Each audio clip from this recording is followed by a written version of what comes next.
Yu tries to light a lantern to break up the darkness, but her friend quickly stops her since they need to save fuel. She tries to keep talking about how long they've been stuck in darkness, but her friend just cuts her off and tells her to drop it. Yu's still struggling to adjust to the darkness. Her friend starts thinking out loud, realizing sunlight hasn't shown up in days, and wonders how long it's really been since they last saw it. The friend then questions why they even got stuck in a place like this, showing just how confused and lost they both feel. While they pass a huge industrial fan, the girls quietly second-guess how they got here and how they ended up so lost in this strange place. Her friend finally blurts out the big question of why they're even stuck here, forcing both of them to face their messed-up situation head-on. She just snaps back, saying her friend was the one who really wanted to check out the hole, tossing the blame right back. Their argument circles again, with Yu asking if her friend started it, and her friend insisting she didn't. Neither will own up to who got them into this mess. A flashback reminds them that Yu once said she wanted to go in if there was a hole, and now both girls are dealing with where that led them. She tries to avoid being blamed for getting them stuck,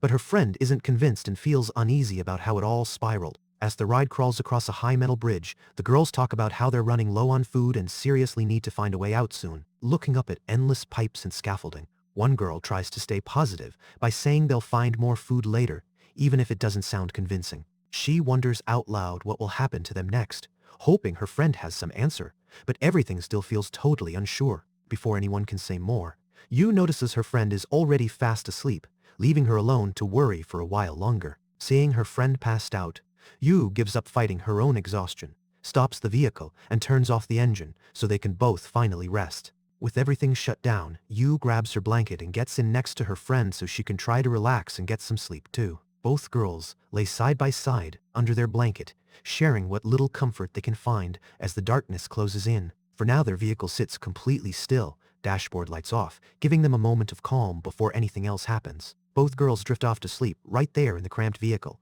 putting their search and all their problems on pause until morning. Packed tight under one blanket, Yu and her friend try to settle in and rest after all the stress and wandering. Half awake, Yu whispers that she's hungry, but her friend is totally out, so nothing changes, and they both just stay huddled up until sleep wins. The vehicle stays motionless in the huge empty building, quietly sheltering them while sleep finally takes over. She stirs, mumbling quietly while she starts to wake, but there's no noise, just silence pressing in on both girls. Her friend sits up, shivering from the cold and still looking groggy as she wakes up to how tough their situation really is. She yawns and rubs her eyes, glancing over to see Yu still sound asleep, then suddenly notices something weird about her. Her friend sees Yu drooling in her sleep, pokes her cheek, and can't tell if she should be grossed out or just laugh at how deep Yu's nap is. She keeps snoring and drooling like nothing can wake her, leaving her friend to just watch in disbelief at how out of it she is. Stuck inside the big, empty building, Yu's friend pokes her on the forehead to wake her, hoping to stop the drooling before it gets out of hand. When her friend glances at her now wet hand, she sighs, clearly annoyed, and probably just wishing they had real food instead of morning mess.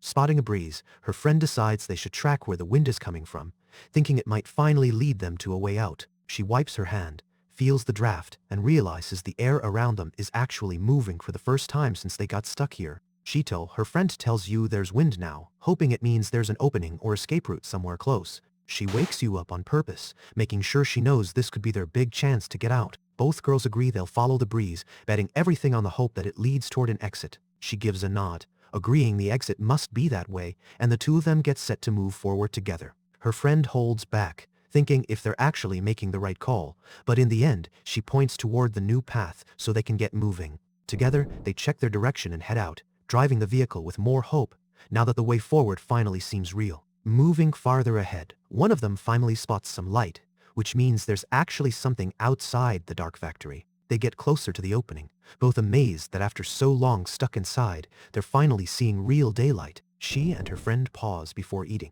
realizing this meal is the last of their food, and worry sets in as they look at each other in silence. They stand without talking, the relief of finding the exit giving way to the stress of having almost no food left. Their vehicle leaves the safety of the factory and rolls onto a narrow bridge, taking them out into a broken city that stretches way out in front of them.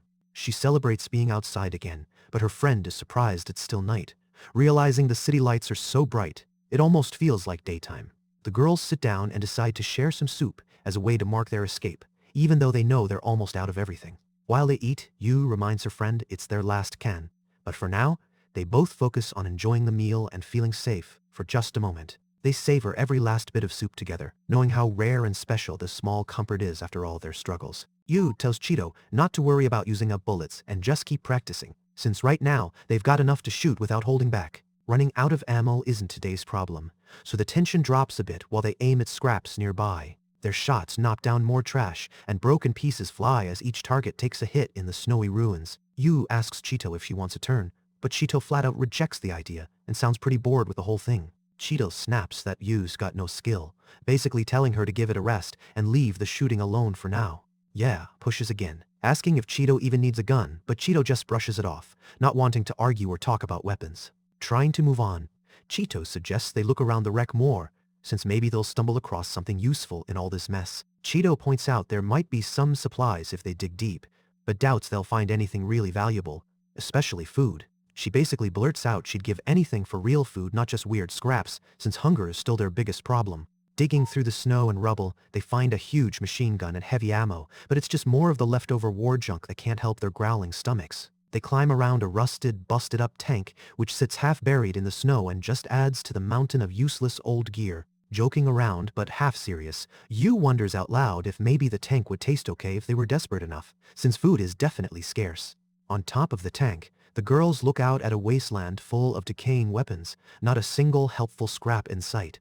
Staring at all the ruins, Yu wonders why whoever built these machines didn't put the same effort into making food, and realizes hunger was always a real threat here. They admit that if people back then had filled these wrecks with packed meals instead of ammo, they'd have more to eat now and wouldn't be struggling so much. Yu tries to explain things weren't simple war forced people to build weapons instead of spending time or resources on making food. Their search takes a strange turn when Yu spots a wrecked airplane, and both girls can't help but get a little excited to see something different for once. Yu gets up close and tries to figure out if the plane was meant for fighting too, while Chito guesses it's probably just another weapon left behind. Looking at the bomber, Yu figures it's really only another tool made for war, not something that could have helped anyone stay alive. They stand there wondering if these planes ever flew, or if they've always just been these frozen, broken shells stuck in the wreckage. Inside the busted plane, Chito leans on Yu and says straight out that war was people fighting and dying, not much more to it. Yu questions why anyone would even start a war, not getting why people would create all this destruction for themselves. She tries to break it down, saying even a group of 3 would struggle if there's only enough food for 2 sharing runs out quick. Chito shrugs and points out that in the end, people just grabbed their weapons, fought, and died anyway, so all those reasons didn't save anyone here. They digs through the pile and shows off a huge weapon, bragging about how strong it looks. She suddenly grins, lifting up a stash of explosives. Now they could clear a path if needed, and both girls realize there's a whole pile waiting to be used. They check out box after box, but even with all the explosives, Yu still isn't sure what else is hidden inside, and Chito wants a straight answer. Working together, they pop open a new crate, hoping maybe this time it holds something that will actually help them survive, instead of just more leftover weapons. Yu pulls a box out of the pile, surprised that it looks different than ammo, and she hopes it might really be food while Chito eyes it hungrily behind her. Chito takes charge and says they should grab the box and carry it out right away, so Yu hugs the find close and gets ready to leave. Outside, everything is a frozen, wreck-shattered city. Empty streets and piles of debris remind them just how much the world has lost. Hauling the heavy crate, Yu and Chito drag it back toward their ride, trying not to look at the old, crashed plane looming overhead. They struggle to heft the box up onto their vehicle, which just makes how hard life is here even more obvious. They break open the crate, both tense, hoping for real food instead of more useless gear. Yu splits up the rations and hands Chito her portion, and for a change they both get to eat something that isn't scraps. As they start eating, Chito says it tastes like chocolate. Yu just focuses on enjoying a real meal. She admits she doesn't even know what chocolate is, but she's just happy to be eating. They notice each ration pack holds 5 bars, an odd amount, which leaves them with 1 extra. Just as Yu spots the leftover bar and leans in, a sudden noise grabs her attention. Chito cuts through the mood by aiming a rifle straight at Yu, snapping from friendly to serious about claiming the last ration. They hold Yu at gunpoint to take the extra food, and Yu freezes, realizing their friendship has hit a rough spot. Chito stands firm with her rifle raised, and Yu quietly accepts she can't win this time, giving up with a soft reply. She admits to herself she should have kept a weapon handy, now feeling foolish for trusting too easily. They just shrugs off Yu's regret, chewing her food in plain sight and making the whole thing feel a little childish. Yu snaps that Chito really ate the last bar, But Chito just brags that grabbing food comes down to fighting for it now, leaving Yu frustrated. Fed up, Yu charges and tackles Chito, both of them shouting as their argument explodes into a wild scuffle. They tumble around in the snow, Yu pinning Chito down and calling out to her. Her anger mixing with how close they actually are. The two keep wrestling, swapping complaints and rough laughs.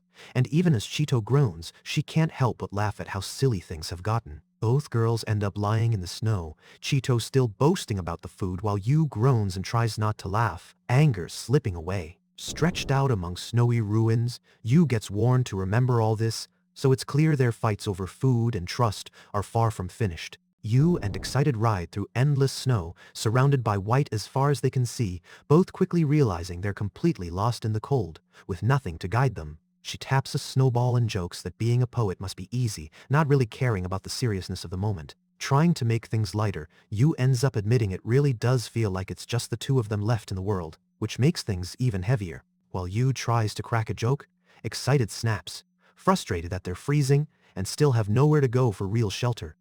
So the danger just keeps growing. Their ride keeps rolling past rows of huge abandoned power towers, making it feel like every safe place has disappeared for good. Ya throws out the idea that maybe they're just walking through some kind of afterlife, but Excited only rolls their eyes and says if that's true, it's just their bad luck. Excited finally says enough with Yui playing around in the snow, reminding her the cold is getting serious and now isn't the time to mess around. Both slump down in the freezing vehicle as more snow piles on, and Yu admits her head feels heavy and it's getting hard to stay awake. Trying to keep things light, Yu says the afterlife should at least be warm, but Excited just gets more annoyed that they're still stuck freezing. They point out they're shivering too much to be dead. They're just stuck suffering through the cold with no escape yet. As the storm gets worse, their vehicle grinds on through an empty field of towers, and it looks less and less likely they'll ever find any real cover.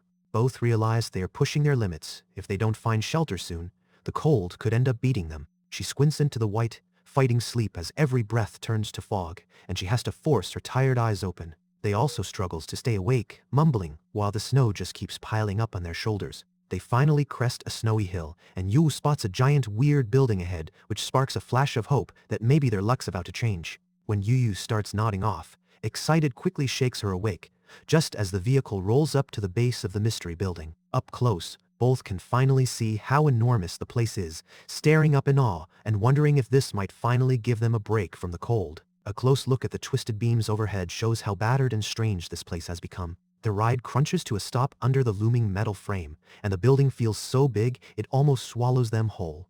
Yu tries to guess what this giant place is, but Excited feels it doesn't matter. They just need to find a way in if they want to survive. She pushes forward through the snow toward the messy pipes, her breath clouding in the cold as she tries to spot anything helpful. She pauses to look at the wall, hoping for a clue about where they are, but everything's so caked with ice and grime there's nothing clear to find. She brushes snow off a metal wall and finds some faded writing underneath, but a cold wind blows by and makes it even harder to read. She leans in and tries to make out the letters, but most of the words stay hidden, leaving them still in the dark about what this place could be. Yu keeps searching outside, but grumbles that she can't find any entrance, while Excited checks the area and points out the whole building seems ancient. Scanning around, Excited finally spots an odd pipe and calls Yuo. Over they both cross their fingers. This could lead them inside at last. She walks over and realizes something weird. This pipe isn't covered in snow like the rest are, so she figures there must be something different about it. Both look up as water drips down from a pipe above, and Yu wonders if the snow is melting there because maybe there's hidden warmth inside. Yu asks if the pipe might be giving off heat, but instead of waiting, Excited lines up a rifle shot to test the metal directly. They fire at the pipe, hoping to break it open and finally get them some way inside, or at least a shot at warmth. The bullet bounces right off the pipe with a sharp ping, so the metal doesn't give it first. After another shot, the pipe starts to crack, and the noise rings out even louder, showing they might finally break through.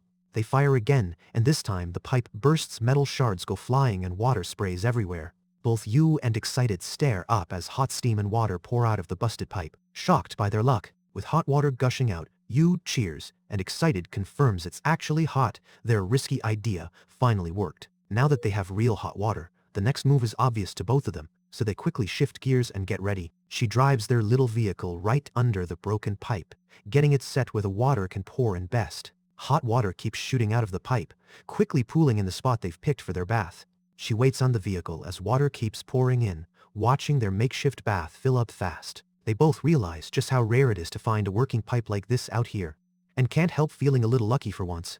Steam rises off the water, and you and Excited both agree their improvised bath is finally ready. They can't wait to get in. They rush to undress by the bath, glad to finally have some comfort. Just being out of their cold clothes makes the whole moment feel special. Yu takes off her shirt and sighs about how amazing the hot water feels, asking, Excited, when they last had a real bath like this. She checks the water with her hand before climbing in all the way, making sure it's safe and not taking any chances. She finally lowers herself into the bath, the heat soaking into her and instantly easing all the tightness in her body. Yu sinks in right away, but Excited hesitates at first, almost overwhelmed by the heat and needing a second to adjust. After a bit, both finally relax into the hot water, heads poking above the steam, letting themselves feel normal and safe for once. Yu leans back in the steamy bath, just soaking in how good it feels while the two of them settle under the old pipes together. Excited melts into the water, saying this is the best. Yu can't even find words for how much the warmth means right now. As they sit in the bath, Yu suddenly wonders what heaven even means. Still trying to wrap her head around how rare this comfort is, Excited answers that heaven is basically where you go after you die, and for a second, the mood dips as Yu sinks further into the warmth. Yu just laughs that she gets it now, but Excited says they're still pretty unlucky, both soak in the bath and the quiet as snow falls outside. The heat gets to Yu and she starts to feel dizzy, so she lifts herself up and realizes just how strong the hot water is. Yu tells Excited to add more fuel to the fire, but Excited gets annoyed, pointing out they've already grabbed enough wood for now. Excited grumbles about always ending up with the tough jobs while Yu just gives out orders, but still goes along with it. Frustrated, Excited calls out Yu for scribbling in her notebook again instead of actually pitching in. Yu sits by the fire, clutching her diary, and reminds Excited she explained what it was before. She points out that keeping a diary is important, especially since Excited is always forgetting things. She gets a bit more serious, explaining that memories fade unless you write them down, so diaries matter even in a place like this. They scoff, saying memories just cause trouble, and turns away to mess with their gear while Yu keeps writing. Yu presses Excited to keep track of basics like eating, but Excited isn't sure if they did until Yu reminds them they actually already ate. She looks over the pile of old books, pointing out how people recorded things for ages so nobody would forget how the world used to be. She admits she really loves books, knowing their survival now depends on burning most of them, even if it means losing what's left of the past. Holding what's left, Yu checks their last few journals and together with Excited, counts only 4 books left to burn or keep. She wonders if these are their last books ever, even if they keep searching and the idea hits them hard. They just shrugs and mutters that they get it, but that doesn't make either of them feel better. Yu spots the fire dying and tells Excited to toss on more fuel. Even so, she hugs the books close, not sure what to risk next. They warn they're almost out of burnable stuff, making every choice painful. They both feel the loss more when nothing's left to save them. Loose pages burn up fast, but it's obvious their whole supply is almost gone, and there won't be enough to keep the fire going much longer. She reacts fast as she realizes there's no kindling left, and the dwindling options start hitting her in a new way. Suddenly, a precious book catches fire, sending Yu into a panic. They really can't afford to lose even one more journal now. She scrambles to save what's left of the book, and Excited yelps from the heat. Putting out the fire turns into a small mess. Once the flames are managed, the two drop down by the weak fire, tired and upset. The book survived, but just barely. She notices an old book marked Kappa and tries to remember what that even means. It sits forgotten, with neither of them knowing the answer. Excited scolds Yu for not listening before, annoyed that their warning about the books didn't stick. When Yu admits she zoned out, Excited's frustration just builds. Yu tries to apologize for not paying attention, but Excited just glares back and stays silent, leaving the awkward tension thick between them. Tired of the argument, Excited stalks off toward the bed, but when Yu replies so flatly, it only sparks another round of insults. The wide, empty room feels even lonelier after their fight. Yu stands beside their tiny fire and battered bike, staring at the cold space. Standing there, Yu looks lost in thought, maybe replaying all the things that went wrong, or just feeling how trapped they really are. She stares up blankly, caught between being completely worn out and upset by everything that just happened. Finally, Yu drags herself over to the makeshift bed near the bike, while Excited is already curled up. The mood makes it clear their peace won't last for long. She settles by the small fire, pulling out a battered book and clutching it tight, hoping for a little comfort even if she can't really read what's inside. Flipping it open, she starts to write, grabbing at this tiny bit of routine like it might keep all the loneliness and fear at bay. She barely moves her pencil over the page, stuck somewhere between exhausted and numb, but tries to stick to this diary habit anyway. Sitting in the pale glow near their bike, Yu quietly scribbles in her book, while the rest of the massive room stays quiet and cold. All you can hear is Yu Yu's pencil scratching the paper in that huge, empty building, but she keeps going, not ready to let go of her little ritual. One narrow view shows the huge factory walls and silent machines, making it clear how cut off they are from the world they used to know. Looking out across the ruined, snow-buried city, broken buildings stretch as far as you can see. Whatever comes next is anyone's guess. The next morning, Yu stands and yawns in a patch of daylight, while Excited points out just how much more snow has piled up outside. Back by their bike, Yu asks if they can finally move on. Excited checks the drift and thinks maybe they can, so there's a spark of hope. But as they look up at a giant wall of broken concrete, both remember just how much could go wrong if they try to leave this place. Excited snaps at Yu, telling her to stop wasting time and get on the bike, signaling it's time to leave, no matter how uncertain things feel. Yu hugs her diary close, thinking that even if everything else falls apart, having this record makes it feel like what they're going through isn't just empty. Excited catches Yu writing in her diary and calls her out, flustering Yu and making her worry that her secret thoughts might actually get read. They questions what Yu's even drawing in there, sounding puzzled by whatever she's doodled. She admits she was trying to write sorry in her diary, but messed up the characters, leaving her a little embarrassed as Excited looks on. Yu and Excited come across a spot where water has collected deep below, guessing the recent stretch of warm weather made it all pile up like this. Excited wonders why all this water is suddenly flooding out, and Yu guesses it might be because an old drainage system is still running. Yu points out they'll need to walk to avoid soaking their gear. And Excited brings up that finding clean water is their top job now. The girls carefully head down a busted metal staircase, squeezing past rushing water. It's risky every step, but staying put would just leave them wet and exposed. Yu has to take off her boots, forcing both of them to wade through the freezing water barefoot, and she instantly regrets it when her feet start to go numb. While Yu gets distracted by how blue the sky looks in the water, Excited warns her to watch her step for sharp debris since the flood might have brought in dangerous. Trying to lighten the mood, Yu suggests they watch the sky as they walk. She seems too chill for the slippery ground they're crossing. Excited gets annoyed and calls Yu out for not paying attention right after she was told to watch her step, clearly frustrated by the risky attitude. She keeps looking up anyway, half joking, that it's kind of wasted having such a nice day when they're stuck in a place like this. With the sky so blue, Yu admits today almost feels special. She hints she wants to treat it differently instead of just focusing on survival. The girls settle into their basic chores out in the open under a clear sky, using the time to do laundry and pause for a moment. Yu shivers and checks that her rope is secure, while Excited reminds her deeper water can be pretty dangerous here. She's careful not to lose her helmet while splashing around, and insists on keeping it on, even while she's only half dressed for laundry. Both girls kneel down together, washing their dirty clothes in the shallow water in the middle of what used to be a city. She looks over her outfit and sighs, realizing how dirty everything has gotten since they ended up stranded here. While they clean, Excited suddenly asks Yu why the sky is blue, making their small talk a little more thoughtful while Yu keeps scrubbing. Yu lies down and acts super lazy with the laundry, so Excited gets irritated and questions why Yu is slacking off now. Excited keeps pushing, still wanting to know why the sky is blue. All at once, Yu dashes ahead and jerks the rope, catching Excited off guard, so Excited yells at her for running out suddenly. She loses her balance and slips into the cold water, sending up a big splash and making their laundry day even messier. She bobs up from the water completely soaked, still clutching onto her clothes after the fall. Excited stares at Yu, confused about why she's dripping wet, but Yu just shrugs and says she slipped. Tripping but pumped, Yu holds up a big fish she grabbed while falling, telling Excited to check out what she found. They both freeze, shocked that the fish she caught is actually alive, something neither has seen in ages. They try to wrap their head around it, and even questions what a fish is supposed to be, watching it lie there without moving. Yu answers that it's a creature that lives in water, saying she's heard there used to be tons of fish before everything fell apart. They admit they thought nothing was left alive but humans, so finding this fish totally throws them off. Even though Yu isn't sure if it's safe, she finally admits she wants to eat the fish, since real food is almost impossible to find. They remember people used to eat fish, and figures they could try cooking this one, since it looks fresh enough. They both decide to wait until the laundry dries before roasting the fish,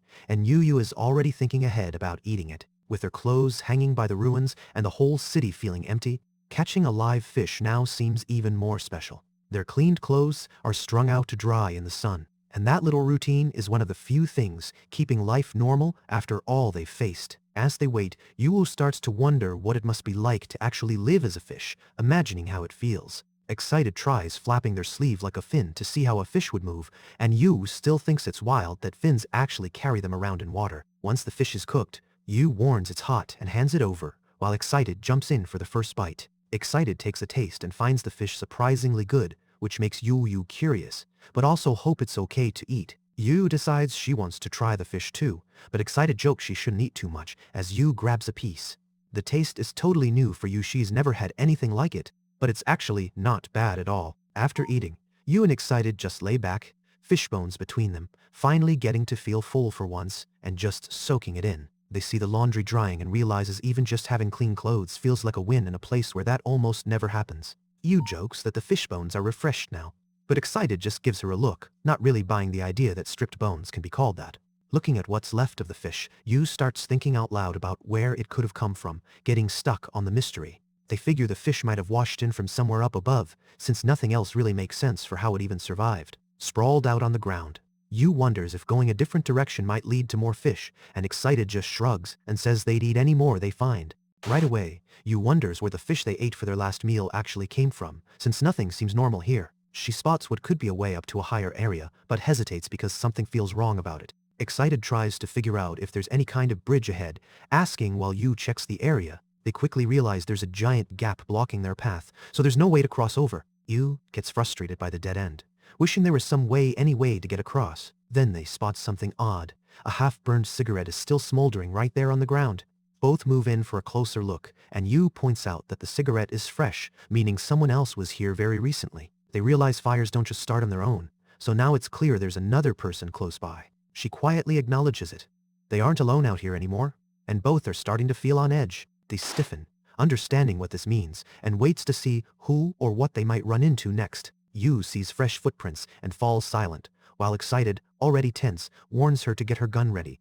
Both know someone is in the area. Suddenly, a massive explosion shakes the whole place, leaving no time to react or hide. The blast throws debris everywhere and echoes through the empty factory, turning their tension into real danger. Yu and Excited duck for cover as the force of the explosion rattles them, scrambling to figure out what just hit. They get clipped by a chunk of debris, hisses in pain, but both stay on alert in case more follows. Overhead, buildings groan and crumble while loose rubble starts falling, pushing the girls to find anywhere safer fast. Even more debris pours out from the broken windows above, and they realize the explosion just made escaping way more difficult. Yu and Excited hold back together while bits keep falling, watching for whoever set off the blast or for the whole place to get worse. The windows above are gutted and dangerous, with glass and rubble still coming down, so they both know they can't stay much longer. As more debris crashes down from above, it's obvious staying put could get them crushed if they don't move soon. Chunks keep falling and the noise makes it clear. Yu and Excited have to stay alert since the risk of another collapse is real. With each burst of falling debris, they scan the ground for safer spots, hoping to dodge the next hit. As the smoke settles and things quiet down, they spot a hooded figure off to the side, watching from a distance. When the dust finally clears, a strange vehicle is parked nearby, and the hooded stranger comes closer, while Yu and Excited keep back. Excited freezes as the hooded figure steps out of the mist. Yu waits tensely, unsure if they should call out or hide. The stranger moves close enough to see, and Excited whispers that it really is another person, something rare out here. Nervously, Yu calls out and tells the newcomer to stop. The hooded person looks startled, pausing at her voice. They level their gun and checks if the stranger is hurt. The hooded person suddenly collapses, coughing from all the dust. The stranger apologizes, saying their voice is shaky because they haven't talked to anyone in a long time. She spots a detonator in the stranger's hand and asks if they set off the explosion that just happened. The hooded stranger admits to causing the blast, explaining they tried to make a bridge between buildings so they could get across the gap. Pulling back their hood, the stranger says they really didn't expect to run into anyone else here. Lighting a cigarette, the stranger tells Yu and Excited they're glad nobody got hurt by the blast. He introduces himself as Kanazawa and lets them know he's traveling and making a map as he goes. Kanazawa asks if Excited can lower their gun. Excited checks with Yu, then slowly lowers it. He admits he genuinely thought blowing up the rubble would help them cross, but Excited calls out that it almost got them all hurt. Yu shares their idea about making it across the crevice to find a higher path, and Kanazawa confirms that the vehicle parked nearby is his. Kanazawa looks at everything they've been through and seems like he wants to ask for something. He asks Yu and Excited for a favor, which catches both of them by surprise as they ask him what he needs. While Kanazawa gets ready to explain, the battered bridge over the crevice shows just how much work went into everyone meeting up here. She tries to drive the half-track up the slope, but the bulky thing keeps catching on chunks of concrete while Kanazawa watches and waits for their next move. Excited relaxes and tells Kanazawa it's fine. He can ride the vehicle since he helped make them a path. So now the group gets ready to climb. She points out how tough it is hauling the vehicle up the debris ramp, saying it's taking way more effort than they thought. They spot something ahead and calls for you to stop so they can check before moving any higher. Still catching his breath, Kanazawa drags a heavy box to help their climb, clearly struggling with the extra weight. Excited figures they can climb if they keep making a path out of rubble, and Kanazawa keeps bringing over more supplies to help. They brace a big slab in place for the next step, hoping it holds steady enough for the group to use. Once the main path is set, Excited and Kanazawa clear out broken bits while Yu waits and the half-track sits ready for another push. Kanazawa admits he blasted the ruins because he thought it'd be easier to climb, but now everyone sees the rubble just makes things trickier. Excited checks where Kanazawa's vehicle is now. He explains his motorcycle broke down, which is why he needed a ride with them. Together, they all push the heavy half-track up the debris, grunting with effort until Kanazawa cheers for one last big shove. Once they finally get the vehicle on top of the ledge, everyone pauses, totally worn out but relieved to have made it up. Wiping sweat from his face, Kanazawa jokes it's been ages since he worked so hard, and says the effort actually makes him feel alive. They repeat the word alive, sounding a bit surprised that all this struggle could actually feel good. She tries to joke that Chihi was saying earlier she doesn't even know if they're alive, while Chihi protests that she never actually said that. Kanazawa admits he doesn't know their names, so Chi tells him hers and introduces Yu to. That breaks the ice, and Kanazawa finally greets them properly. Yu lines up the pipe while her companion helps guide her, both making sure everything's set up just right. She works the stubborn valve until water finally comes out and fills their container, with her companion watching the flow start. Yu jots down a few notes from her spot by the pipes, while Excited hangs back, quietly thinking Yu is surprisingly good at this kind of work. She hefts the heavy water container, while Excited nods for her to pour it into the main tank so they can finally get going. They struggle to make some room on the small vehicle for their new companion, apologizing for how cramped everything is as they push gear around to fit everyone. Yu says the new map let them find fuel fast, and points out that both she and their new companion have ended up helping each other out today. The group looks up and realizes the old buildings here are packed in tight, so finding a straight path through this mess isn't going to be easy. He glances off and points out that nobody's left around here now, so whatever reason they had for hoping to see someone is gone. As they stare up at the rundown maze around them, Yu starts wondering if the people who lived here ages ago were the ones who actually built all this. Someone pushes back and explains this area was built by people even older than most folks assume, hinting that the city's history is more complicated. They squeeze their way through some tight alleyways in the shadows. A voice from the back calls out new directions, so Yu turns left and keeps pushing through the maze of empty streets. She drives the group forward as their headlights barely cut through the pitch-black tunnel up ahead. The ride takes them along a narrow path, jammed between abandoned buildings that lean in from both sides, making the space feel tight and claustrophobic. Looking up, they see walls and balconies packed just as tight overhead, so the place feels completely closed in. The group comes to a stop and looks at the heavy, broken buildings leaning over above them, realizing moving forward is going to be tough. She pauses at the handlebars, probably thinking through their next move. She points out that even though the giant tower always seems right there, no matter how far they travel, it never really gets any closer. Someone explains that all the roads keep twisting and dead-ending, so they have to backtrack or take detours just to make any progress. They turn to Yu, raising an eyebrow, and questions if she even knows where they are on the map at this point. Kanazawa, who's been handling the navigation, argues he does know their location, and says his map was right about the refueling station, pushing back on the doubts. Yu suddenly asks how Kanazawa made his map, shifting everybody's attention to where it really came from. He explains he charted the place by riding all over and climbing up buildings for a better view, showing just how well he knows the area. He adds that back when there was still a bridge, he managed to cover this whole level, which took a lot of work and time to finish his map. Excited wants a closer look at Kanazawa's map, but Yu warns them to be careful with it and points out she's been known to burn things before. They half-heartedly promises not to burn the map this time, and Kanazawa stays wary about letting them touch it. Kanazawa calmly tells the group the map means everything to him, and they all pause on a ledge surrounded by endless stacks of old buildings. He sits back and admits the map is all he has left, and everything he did in this place is wrapped up in it now. He tells the group that this map is all he has left, and without it, he'd have nothing. He says flat out that if he ever lost his map, he'd probably just die, and the group gets really quiet hearing how much it matters to him. They joke about burning Kanazawa's map, acting like it's no big deal just to see his reaction.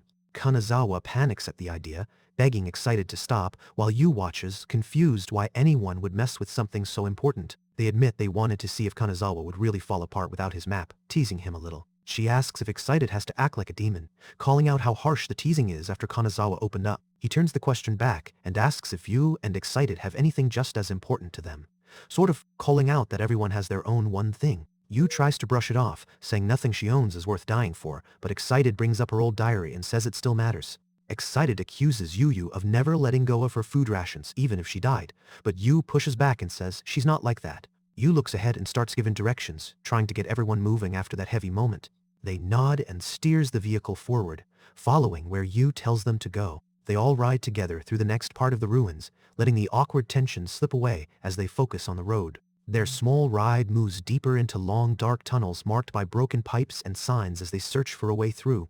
The vehicle moves slowly under twisted metal and old buildings, and Kanazawa calls out that their stop isn't much farther now. The group stops in front of a huge structure. Yu stares up, suddenly realizing just how big this city really is compared to them. They look up at a wall of stacked blocks towering way overhead. For a second, nobody says anything, just overwhelmed by how massive it all feels. Their vehicle pulls up beside a round, endless-looking wall scattered with weird attachments. The group circles it on foot, saying little except how huge it is, amazed at the scale. Kanazawa says he'll keep mapping things if they manage to get above this wall, and Yu wonders what they'll find if they climb it. As they sit parked beside the huge curved wall, Excited points out how upbeat Kanazawa seems now, but he just shrugs and leaves it at that. As the lift rattles higher, one of them floats the hope that if they reach the top, there could finally be food and maybe even people living normal lives. Excited quickly shoots that down, reminding you nobody knows for sure. Everything past this floor is just another big unknown. Yu stares in shock and mutters amazing, while Excited just stands there frozen, both still taking in the fact that the platform actually tilted. She takes in just how high up they are now, staring over the edge and sounding a little overwhelmed by the sheer drop below. Nobody talks much. The higher they climb, the more the silence just makes their nerves worse. He brings up that while places for food are pretty much gone, there are still a few spots where they can find water. He brings up the idea that maybe things work better higher up. Maybe some old systems do anyway, but admits it's honestly just a guess at this point. Excited quietly checks on Yu, but nobody really knows what to say, since even their best plans could fall apart in a second. They notices something's wrong with Yu, and tries to see if she's okay. Yu grabs Excited's arm for comfort, but quickly says she's fine, not letting anyone see how much the stress is getting to her. Excited tries to call out Yu's shaky hands, wondering if she's afraid of heights, but Yu just clings tighter and shrugs it off like she's not bothered. The view outside is huge and open, but Excited can't help noticing there isn't even any wire mesh or barrier to stop someone from falling. He guesses whoever built this place maybe skipped the safety mesh to save on cost or supplies keeping people safe. Just wasn't a big deal for them. They get more worried, asking what happens if the lift tilts, wondering if a thin railing would actually save them, or if they'd just drop straight down. Yu tries to calm Excited by insisting the platform won't tilt so easily, but then a sudden loud jolt hits and the whole lift suddenly shifts sideways. Excited panics, yelling that the lift really is tilting, and all three of them scramble to keep from sliding off. The whole lift jolts and slams to a stop with a bang, and as everyone scrambles in panic, Excited yells at Kanazawa to stop the platform. Once the shaking stops, Yu says she's okay, but Kanazawa suspects the lift's caught up on something. Excited checks around to see if anyone actually got hurt. They ask if they can do anything themselves to get the lift running again, thinking maybe they still have a shot at fixing this mess. All at once, Kanazawa sees the map sliding toward the edge, and everyone realizes they could lose the only thing showing them where to go. Yu and Excited freeze as Kanazawa lunges for the map, both of them on edge, afraid it'll fall and leave them totally lost. Kanazawa tries to grab the map before it slips off the edge, but Yu watches in panic, and Excited just calls her out for letting it happen. Still hanging on the edge, Kanazawa keeps a tight grip on the map and the ledge, making it clear that if he slips, both he and the map are gone. The empty seat where Kanazawa was just sitting is now left behind, and you can tell his absence hits Yu as she glances over. They watch helplessly as the map finally slips away and drops down the shaft, and Kanazawa can only sigh as he sees the pages scatter far below. Sounding defeated, Kanazawa tells the others to let go of him, clearly ready to stop fighting now that the only map is gone. But Yu grips Kanazawa and refuses to let him fall, making it clear she isn't going to let him just give up on everything. Kanazawa wonders why the place isn't built with more safety in mind, and Excited just shrugs it off, guessing the builders skipped the mesh to save on resources. He just lays there and flat out says life has no meaning because everyone dies anyway, and Yu and Excited can only sit there in awkward silence. Yu wonders if they can repair the broken part, and the group decides they need to check the rail themselves to see what's actually possible. The group rides up on an old lift while the machinery groans and rattles, so now they're leaving the lower level behind and heading somewhere higher. She admits she was nervous about the lift breaking down. If it really got stuck, they would be trapped. But she's glad it kept working and they aren't stranded. Once the ride ends, darkness settles around them. With so little light, even Yu feels the chill of everything unknown waiting in the shadows. Excited catches Kanazawa staring at the floor, still caught up in his earlier mood and barely reacting to anything. Ew. And Excited step up to Kanazawa's side, under the glare of a bright beam, hoping he'll acknowledge them. But he barely moves. She squints up at the overhead lamp and talks about it, almost searching for a reason to be hopeful as she scans the dark ceiling. They quietly points out something far off, nudging the others to notice a change none of them expected. The three of them gather and stare out into the city, drawn in by a sudden glow that demands their full attention. Suddenly, streetlights snap on, casting everything in a bright, buzzing light. All three take in the view, wondering what kind of life might be waiting out there. While the city shines in front of them, Yu glances over and notices Kanazawa still lost in his thoughts, a bit apart from the rest of the group. Yu pulls out a piece of fruit-flavored candy and offers it to Kanazawa, finally reaching him with a small, simple act of kindness. She admits she doesn't really know if moments like this mean anything big, but thinks showing a little kindness still matters. He, still distant but softening, reflects that even in hard times, little good surprises can show up now and then. They all look out across the city sparkling below, realizing even here, there are things worth seeing if you pay attention. They keep sharing their food while taking in the lit-up city. Nobody argues or complains. It's just everyone, finally quiet and together. Kanazawa gets up and lets them know he'll go north from here. The group knows this is where they split up, at least for now. He promises to draw another map as he heads off alone, trying to give some purpose to the goodbye. As Kanazawa disappears down the road, Yu wonders aloud if they'll ever see him again. His absence makes the city seem even bigger and emptier. Yu notices the empty spot where Kanazawa sat and points out to Excited that the truck has space again, suggesting they get back on the move. With Kanazawa gone, Yu and Excited drive the truck across a bridge, choosing to explore the part of the city with the brightest lights, hoping for something better up ahead. Right away, Excited and Yu get into it over why the last photo came out way too bright, each blaming the other for messing with the settings. They both know wandering at night would be trouble, so they hurry to pack up and head out while there's still plenty of daylight. They climb into their ride, settling in and bracing for whatever the city has in store once they leave the safety of their shelter. The machine starts up with a loud rattle, and Yu and Excited roll onto the battered road, leaving the old building behind.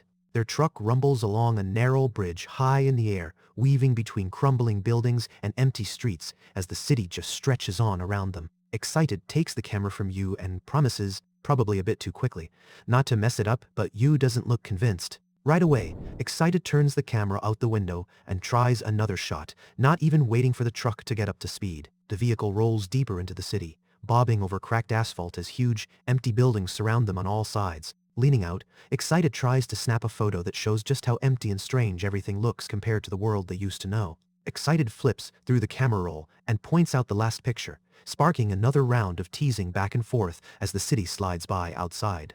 They check the newest shot, but it's all blurry again, which leaves Yu frustrated at the camera and herself for not catching it sooner. Yu tells Excited how to turn the dial to focus the image, so Excited adjusts it, glad to have a real tip for once. This time, the camera finally captures a sharp view, and Excited grins, happy they finally got it right and snapped a proper picture of the city. As their bike rolls across a narrow bridge, they both complain that Kanazawa just handed them the camera, but never actually explained how to use it. Excited remembers Kanazawa saying goodbye, passing them the camera as a thank you for sharing food.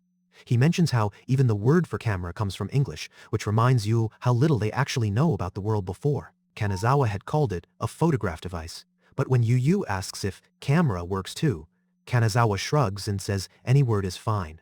The girls laugh about how even the words for old things get mixed up now. Messing with the dial some more, Excited guesses this thing really is ancient, and every button on it is still a mystery. Even though Kanazawa said they could use the camera any way they want, Excited still feels unsure and hesitates, until Yu calls out and snaps them back to the moment. They try another shot over the edge of the truck, still hoping to catch something interesting as the empty city rolls past. While Excited snaps a photo, they spot a weird pillar or statue outside, a new kind of find that stands out among the plain ruins. They go through the new pictures, stopping at the one of the statue, and wonders what its story is, since nothing around here ever makes sense. They calls Yu over to check the shot, but Yu points out the image is still a blurry mess. The camera troubles start to get on both their nerves. Excited pushes Yu to take a picture together, but Yu insists now isn't the time. She's too distracted behind the wheel to mess around. Her gaze snaps up as she suddenly notices something big right in their path that she missed before. She slams on the brakes, and both girls jerk forward when they realize the road ahead is suddenly blocked. A heavy metal pipe crashes down just in time to block their path.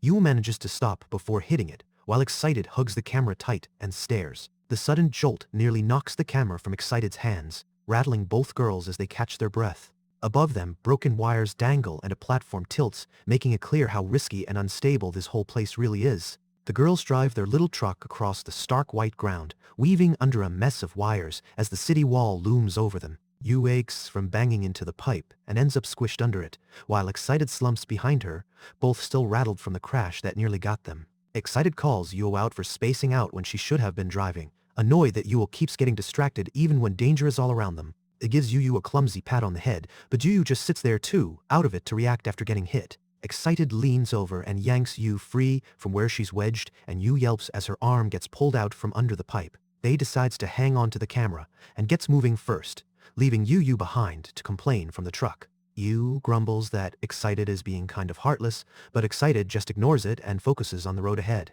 Their forms look tiny as they pause beside a huge city wall, the truck almost swallowed up by the size of everything. Even though it feels overwhelming, they keep going. Their little truck clatters across a bridge, and Yu jokes about wishing Excited had a big heart like all these giant statues, which makes Excited stop for a second. Excited spots something wrong with the camera shutter and quickly blames Yu for messing it up, which Yu admits probably happened when the truck hit a statue. She quietly checks the camera on her own, poking at the buttons and hoping she can fix whatever's wrong. Without needing to say she messed up, she mentions out loud she's finally starting to figure out what the dial does, and Excited checks to see if anything else is still off. As they drive over the bridge, one tries to get the other to explain what's bothering them with the camera, but just gets shut down. The truck bumps through tight arches inside a massive building, and everything goes quiet after Yu refuses to talk about the camera problem. They roll farther into the city, between tall, shadowy buildings, and the empty streets just make the place feel even more abandoned. Stopping the truck for a minute, the girls agree if they head out now, they'll probably reach that big shiny building up ahead pretty soon. Yu admits she grabbed way more than she needed, and Excited points out how silly that was, but neither of them actually seems upset about it. Excited complains that Yu took way too many pictures of those statues. Yu just shrugs it off, pointing out they don't have to worry about running out of space. They isn't totally buying Yu's answer about unlimited shots and keeps a close eye on the camera, both wondering if they're missing something. They both stare at the camera, scanning the screen to figure out how many pictures they really have left before it runs out. She claims the number on the display is the count of remaining shots and quietly admits it's been going down the whole time. They squint at the counter and sees 520,000 left, way more than they thought. So finding extra film isn't going to be a real problem. They take stock of their food, and Yu figures their supplies can stretch through a month if they ration it between the two of them. They brush off the camera worry and joke that their bigger problem is actually food, not photos. Yu finds a pack marked cheese flavor, and Excited wonders what cheese is, since neither of them has tried it before. She lays on the floor while they talk about how food always disappears for good once it's eaten. She quietly admits someday the whole city and even the stone statues will vanish too, which makes everything feel even more temporary. They wish the statues and their memories could last at least as photos, but both go silent as things get a little heavier.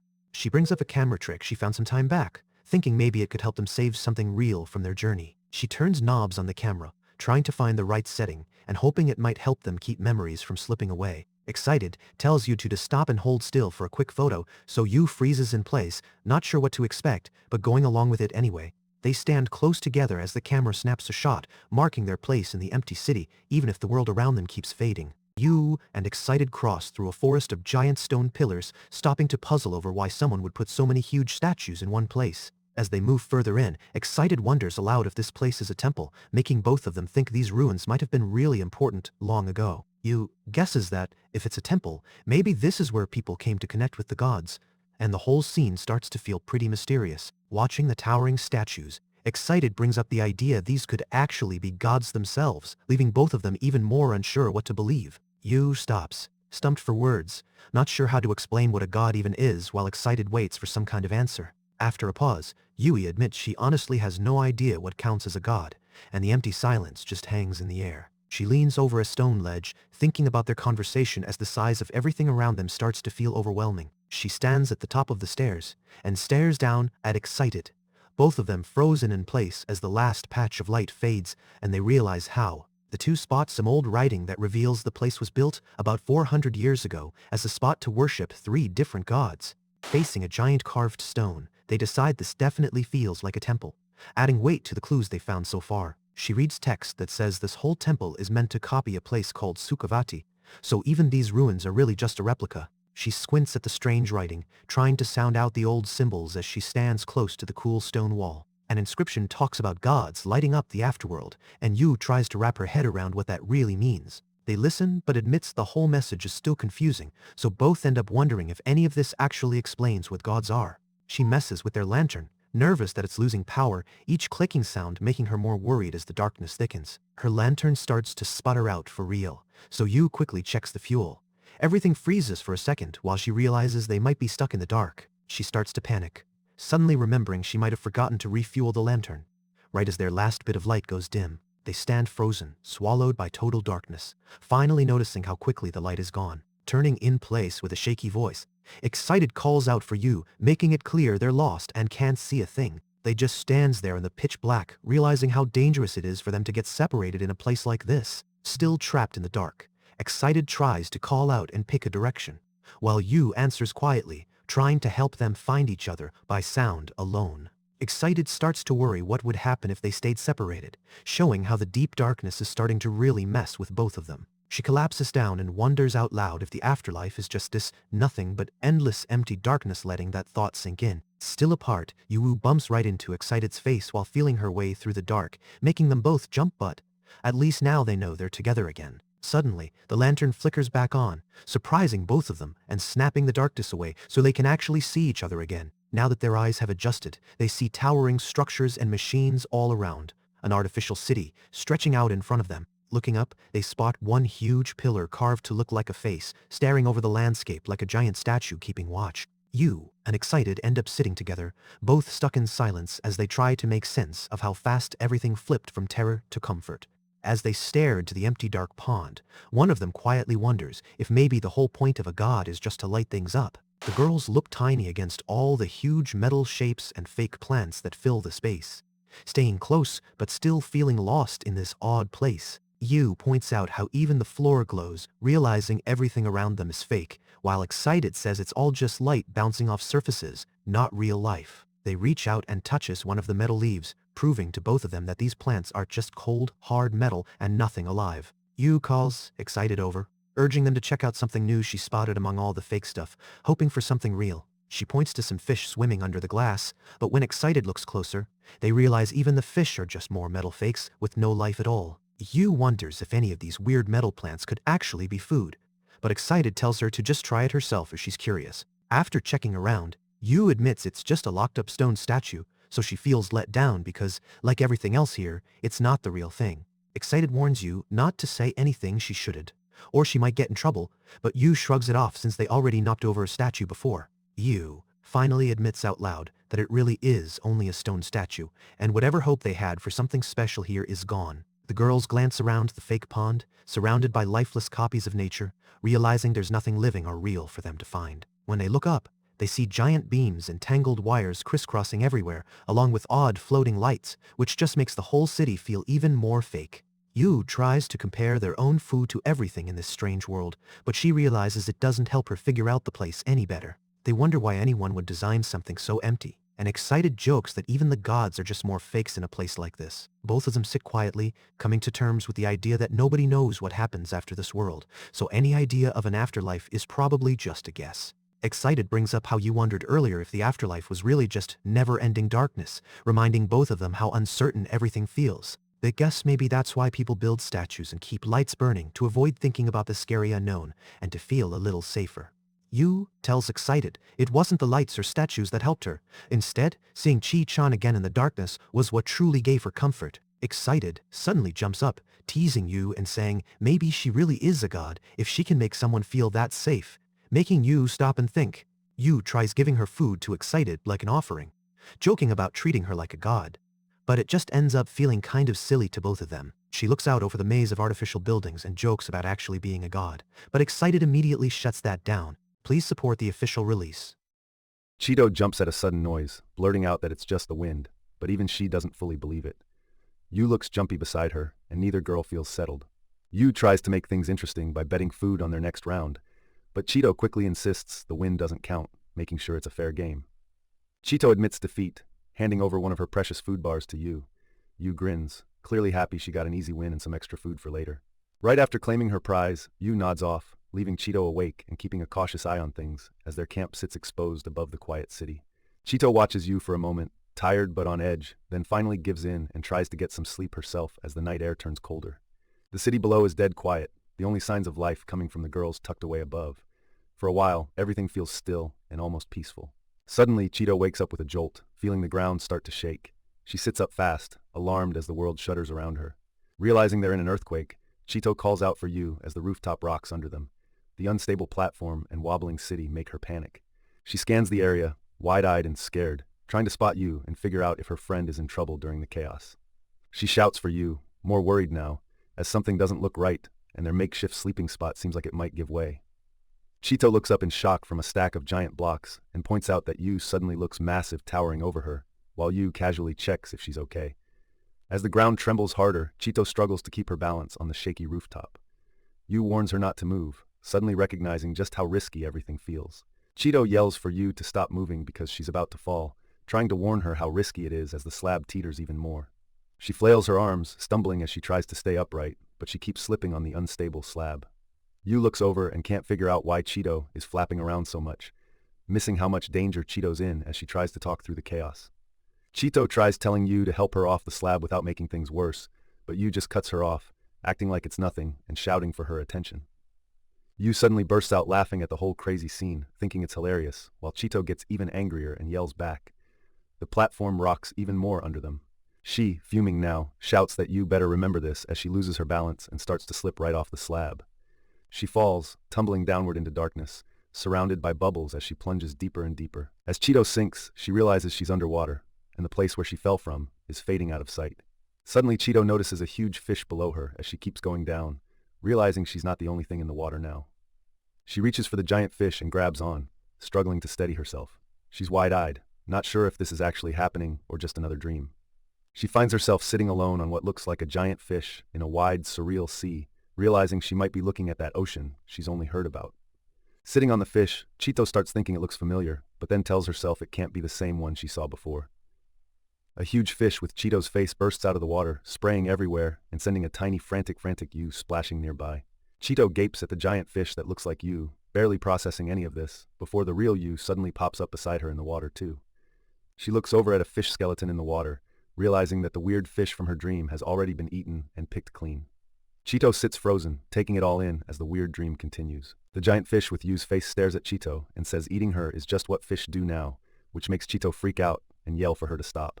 Fish Yu swings close and opens her mouth wide right in front of Chito, so Chito is stuck staring straight into the threat of getting swallowed. She freezes in place, barely able to whisper to herself that she's about to get eaten by this giant fish version of Yu. She sits there panicking, the worry written all over her face as she waits to see what the giant fish will do. Her eyes go wide as it hits her how bad this is, totally caught up in the fear of the moment.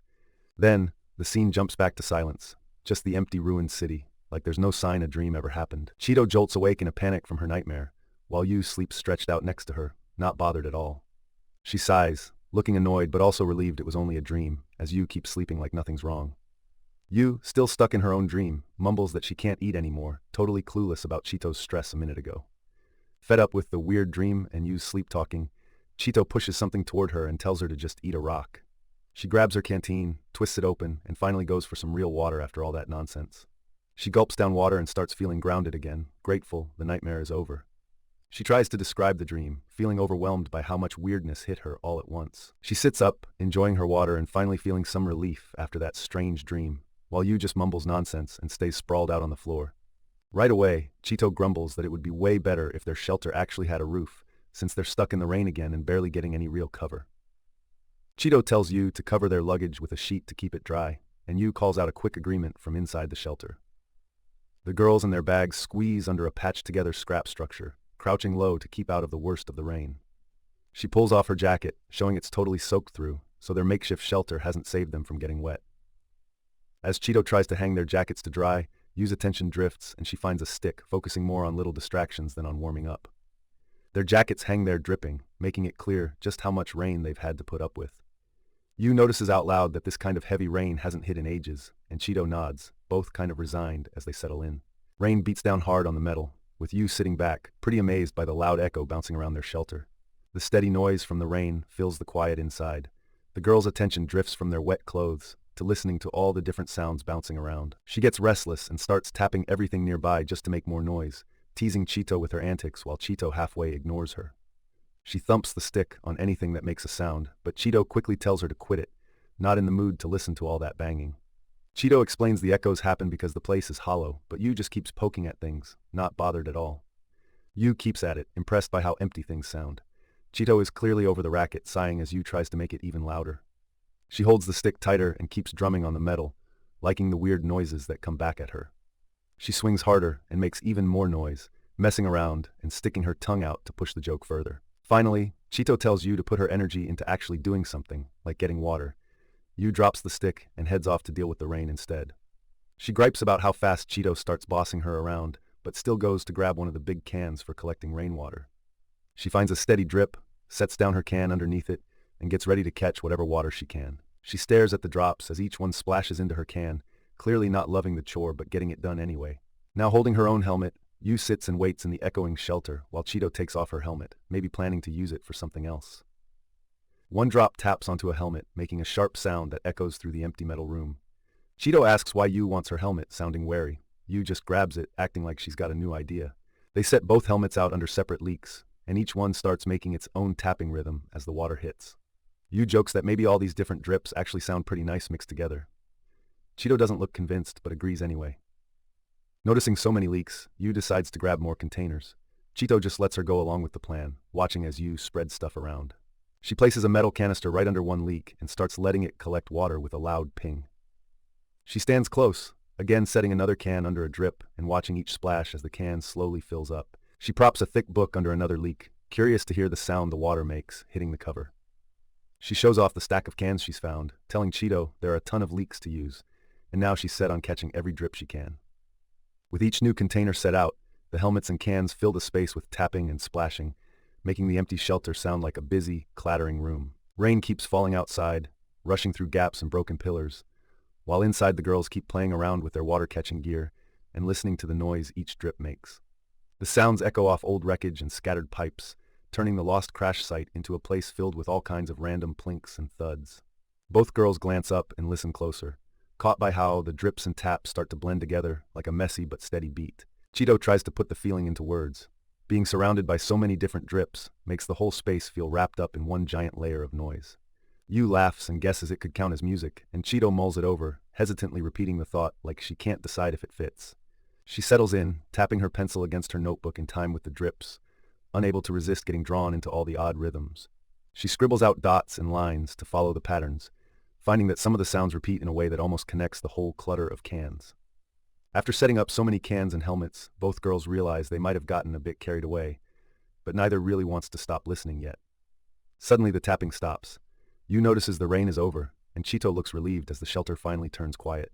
One last raindrop falls outside, snapping the silence and closing out their little makeshift concert. Yu calls out to Chito, breaking the silence after the last drop. Chito turns, snapped out of her own thoughts by how quickly the noise faded away. Standing just out of the rain, Yu wonders if things were always this quiet. Chito nods along, both of them feeling the emptiness settle in after all the noise. She looks out at the ruins and says it's silent now. The girls both notice how empty everything feels again after the rain's short-lived music fades. Chito worries that if they can't fix their ride soon, they may be stuck here for good. But Yu doesn't really seem bothered. She brushes off Chito's concern about being stranded and acts like it wouldn't be the end of the world, even if they're stuck. She tries to cheer Chito up by calling her over to show something, but soon gives up, thinking their vehicle's pretty much hopeless. Suddenly, Yu spots something moving high above them and reacts with surprise. It's a plane flying overhead. Chito sees it too and asks if that's really an airplane, while Yu insists she look closer since it's important. A stranger nearby yells for their attention, excitedly pointing out the flying plane above and drawing both girls' focus.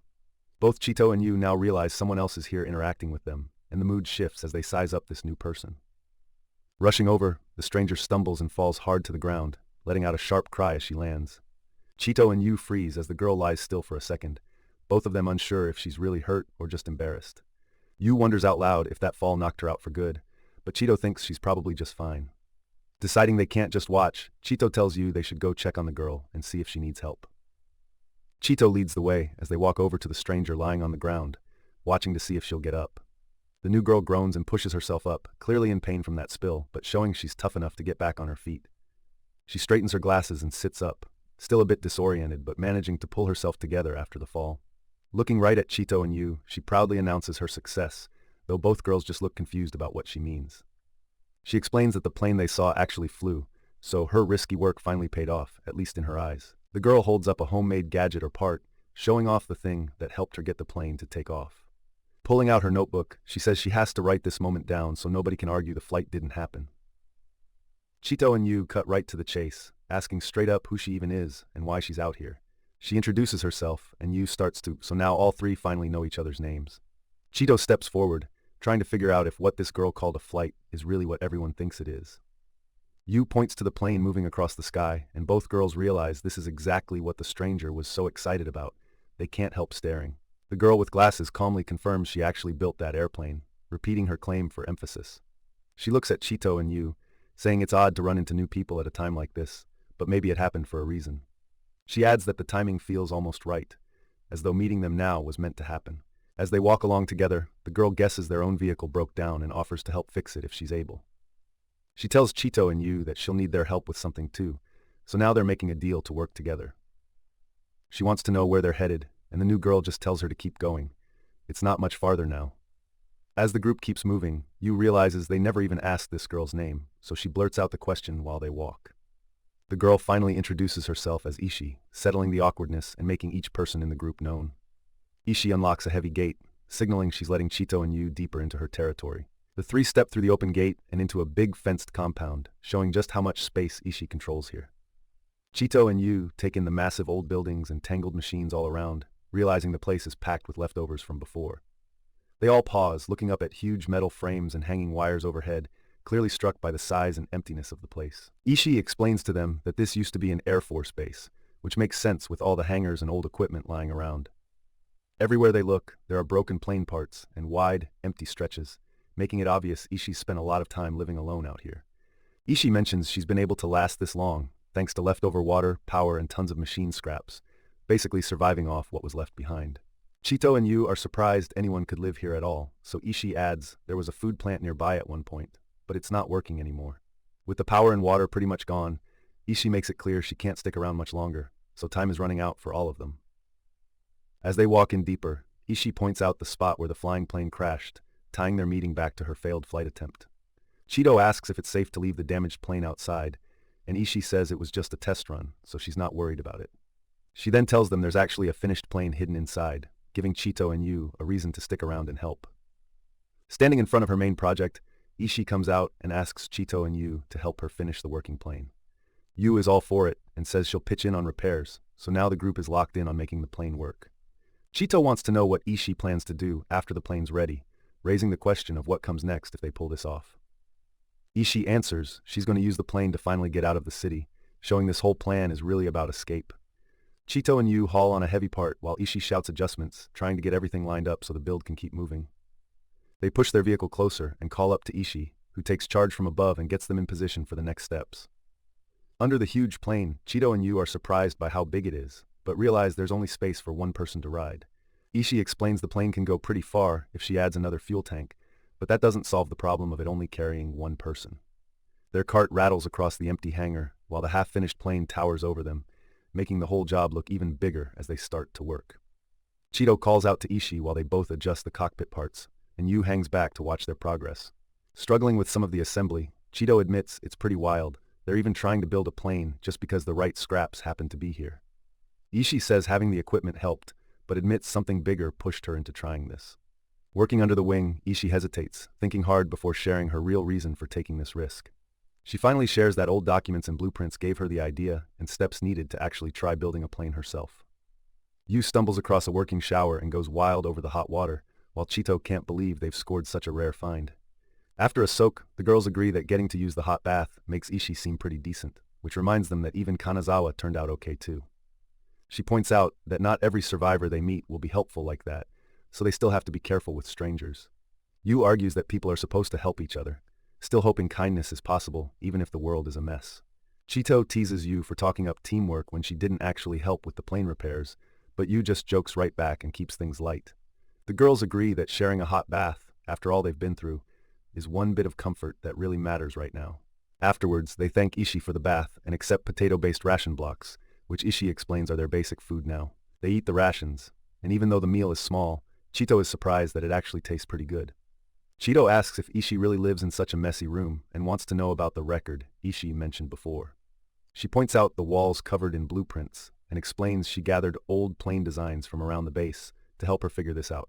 She explains the base might have once kept records about plane technology, not just as a place for people to live. She says some of the blueprints are simple, but others are so advanced she can't even follow them. Chito and Yu look at all the blueprints, realizing it's basically a whole history of plane ideas stacked across the room. She asks if the plane Ishii built is her own design, and Ishii says it's really a mashup of lots of different plans she found.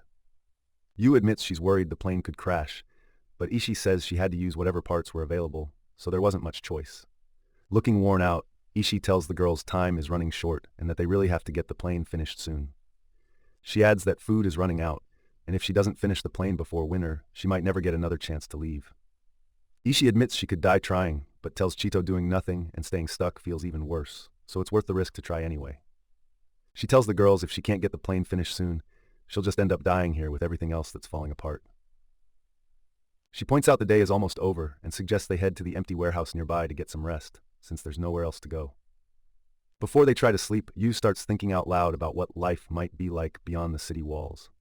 She admits hanging around and doing nothing is no safer than risking the flight, since staying stuck here could still mean they all die anyway. Chito wonders out loud if they can eat any more, since they're trying to stretch out the rest of their food. Yu and Chito talk about whether there's anything left to eat, but Ishii points out they've really run out unless they get lucky searching the west plant. The girls realize they've got their next move picked out. Ishii promises a quick map once they're done, making it official that west is now their goal. Sitting around with Ishii and checking their food, Chito realizes they've actually never asked Ishii where she plans to go after this.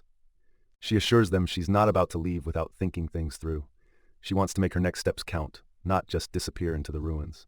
She shows them an old route map she found at the base, pointing out that people used to fly out to nearby cities. She wants to use that old air route as her guide. She tells them she once used a telescope on a clear day and actually spotted another city across the water.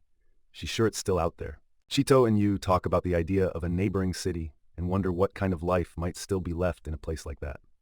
Ishii reminds them that they won't know what's out there unless they go take a look for themselves, putting the decision in their hands. The girls call out to Ishii as she stands by the plane, getting ready for her risky flight out of the city. Ishii admits she has spent all this time alone fixing up the plane, and now that the girls ask, says she's ready to finally leave. Getting set in the cockpit, Ishii lets them know she's grateful to have met Yu and Chito before heading out, making this goodbye feel real for her. She points out that it's not just about airplanes or machines for Ishii. A big part is having someone here to see her go. Ishii explains that having witnesses for her departure matters most, since it proves she really tried, and this moment will be remembered. Yu jokes about Ishii being famous as the last aviator, and Ishii admits she really might be remembered that way someday. As she gets ready, Ishii quietly sits with the thought that she could be the last person to ever fly a plane. Inside the cockpit, Ishii flips switches and checks each control. Yu and Chito watch her go through the startup while the engine starts to whine. She holds the controls, thinking that if this is the final takeoff, it might still mean something to someone later. The propeller twists into motion and the plane jerks forward down the runway while Yu and Chito stand to one side and watch with worried faces. With the engine roaring and the rudder shifting for the last systems check, Ishii's plane is finally set for takeoff, and the girls know this is go time. She calls out that the rudder works, confirming there's nothing left to check before she's ready to launch. She gives a thumbs up from the cockpit window, so Yu and Chito see she's ready to start rolling. From behind the glass, Yu and Chito wave back at Ishii, both unable to hide their nerves as the plane sits on the runway. The plane's wheels start their run, building up speed as Ishii goes all in on taking off.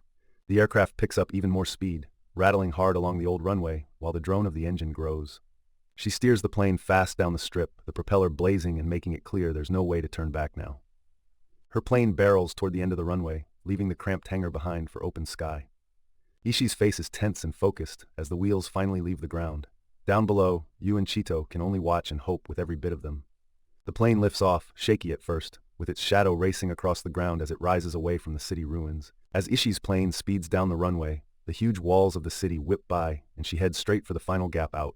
From behind the glass, Yu and Chito watch wide-eyed as Ishii's plane makes it into the air, its engine noise trailing off behind her. The plane turns away from the hangar and weaves between chunks of broken city, aiming for clear sky ahead. She clings to the controls, tense but steady, as the plane climbs, and the ground quickly drops away behind her. Yu can't help blurting out how amazing it is that Ishii finally got off the ground, while Chito is still frozen in disbelief. Suddenly, the plane swerves off balance and starts wobbling, making both girls nervous as things start going wrong fast. One wing smashes against a tall wreck, snapping off and sending the plane crashing down. Everything goes quiet as Yu and Chito realize what just happened. The girls stand in shock, struggling to take in how fast things fell apart right after seeing real hope for Ishii. Yu spots something moving out in the distance and calls Chito over. Through their viewer, they both see Ishii floating down on a parachute, alive. As Ishii floats among the broken pieces, she admits to herself the plane was a failure, and all her effort feels wasted right now. Still drifting down, Ishii thinks about how even after all that time working alone, it just wasn't enough to succeed. While remembering the flight, Ishii accepts she did her best on her own. At least now she knows she really tried, even if it failed. She slowly descends into the ruined city, looking over the debris and feeling a weird sense of calm, just for making it out alive. Her voice is soft as she says she's just glad Ishii survived, turning away from the wreck and holding on to that as something good.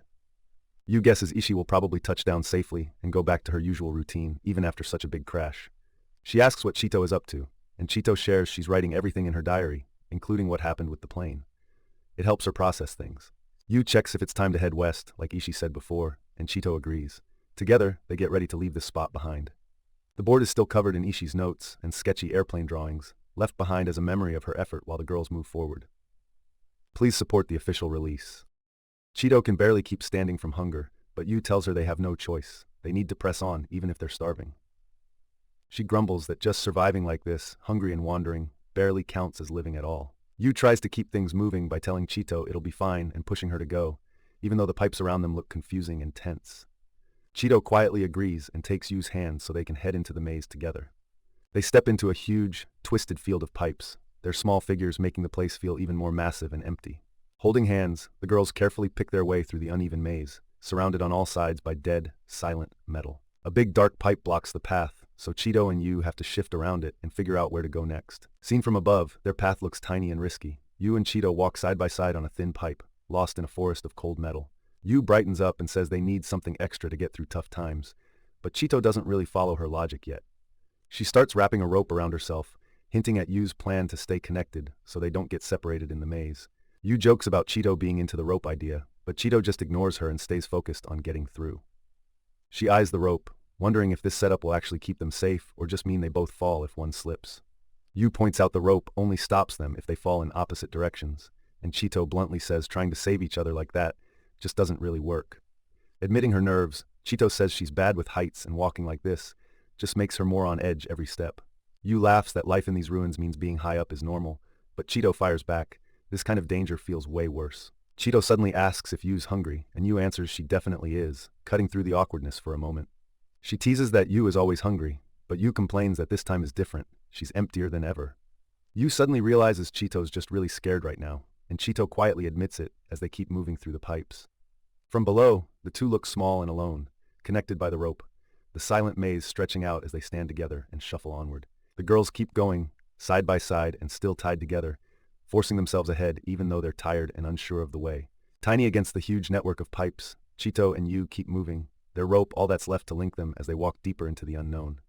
Yu looks around at the maze and asks if all these pipe paths come together up ahead, just trying to figure out if they're even going the right way. She hesitates and finally admits she only sort of thinks so, but it's clear neither of them has any real idea where to go. They both stop under the mess of pipes and notice it's getting darker, which just makes the whole maze feel even more hopeless. Chito realizes she left their lantern behind and blurts it out, and Yu immediately worries, knowing it's about to get even harder to find their way. Yu suggests maybe they should just call it a day, but Chito refuses, too tired to explain, and insists they keep pressing on. Chito stops and admits she can't remember which direction they came from, and suddenly even Yu starts to doubt. They're both totally turned around. Yu finally says out loud that maybe they really are lost in the endless maze, and Chito doesn't argue, her voice quiet as if she's realizing it too.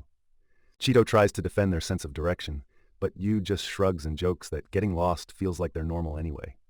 The two girls stop in the middle of a giant tangle of pipes, admitting they're completely lost. When one suggests just crashing right there, the other shoots it down fast.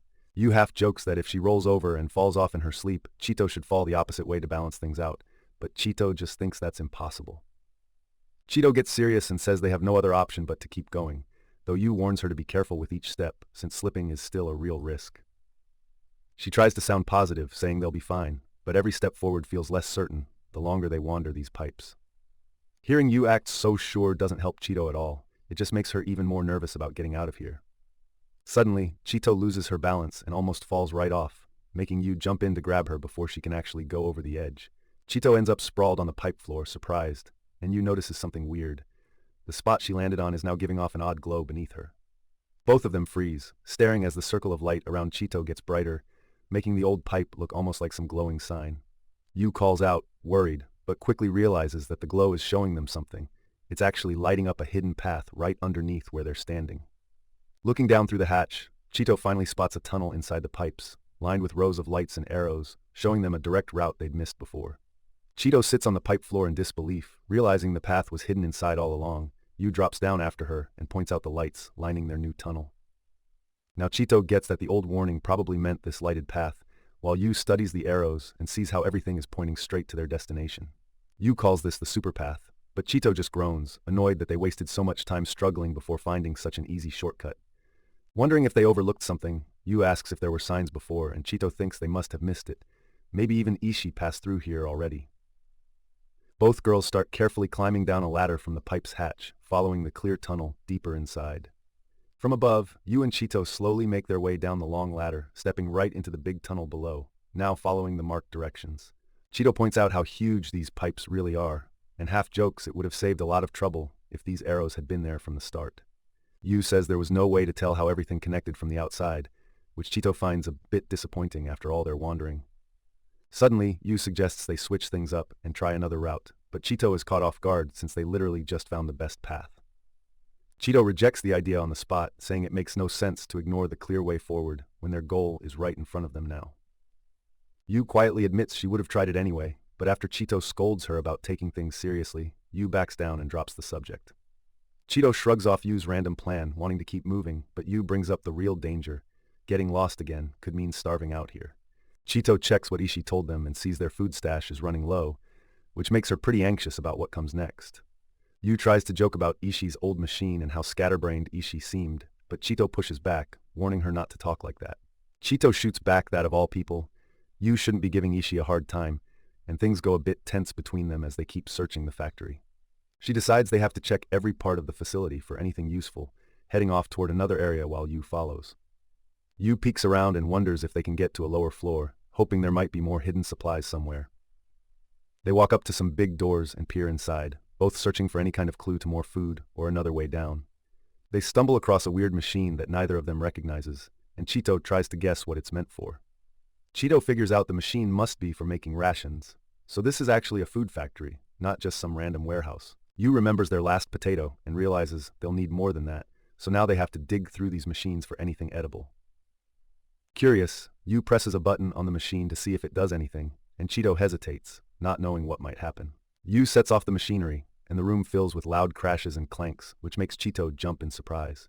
She calls out to Chito and races across the room, half laughing and half worried as the noise keeps echoing from what she just triggered. Chito winds up stuck and yelling for help on a moving conveyor belt, panicking and begging Yu to shut it off. Yu checks out the machine after stopping it, relieved that at least the thing actually works, even if it's kind of dangerous for them. Chito scolds Yu for fooling around with machines, explaining that you have to get off a moving belt sideways, or you'll just take a spill. Yu admits she messed up and says sorry while Chito walks away, still annoyed and probably just wanting to move on.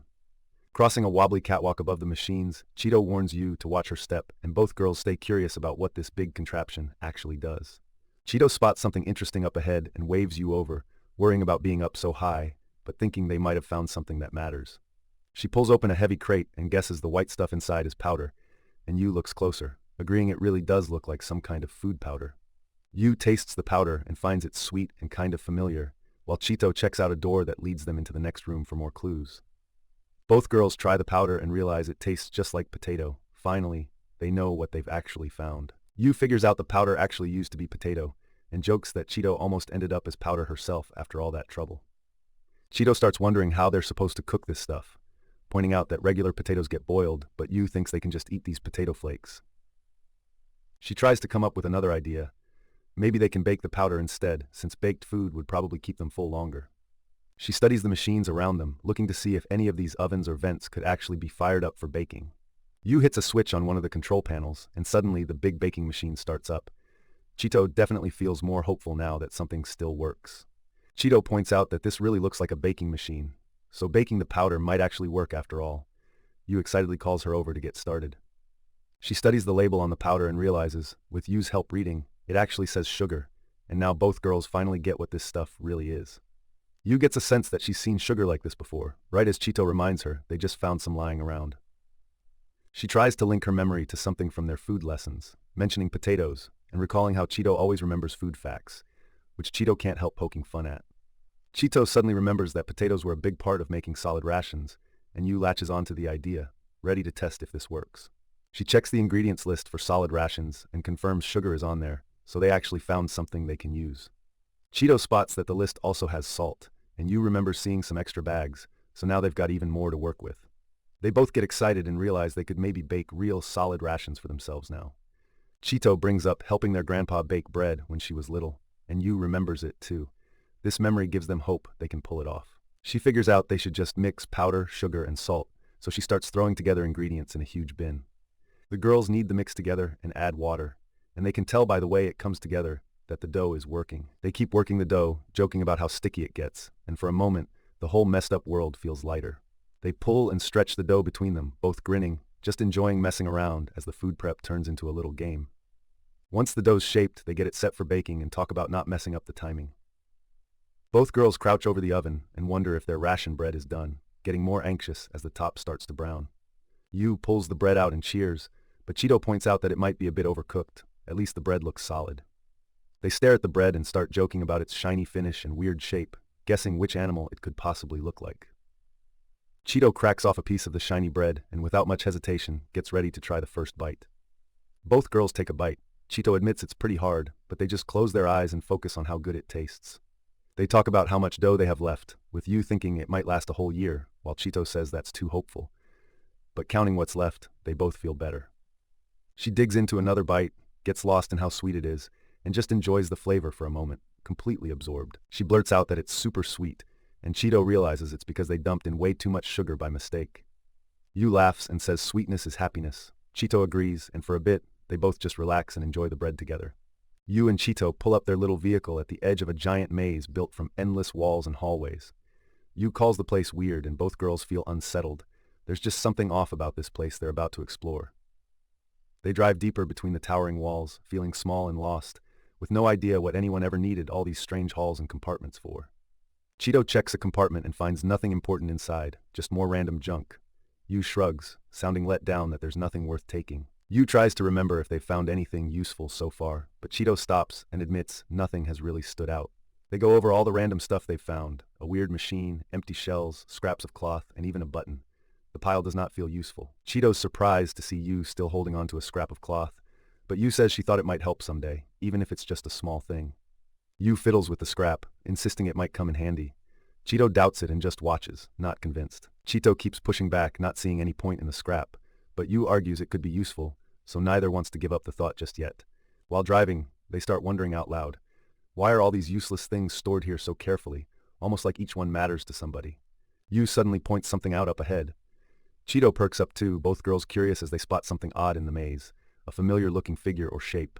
She suddenly spots something tall in the middle of the room and calls out the statue, grabbing Chito's attention so they both look up at it. Chito watches as Yu snaps another photo with the camera, admitting she really enjoys using it and likes how it feels in her hands.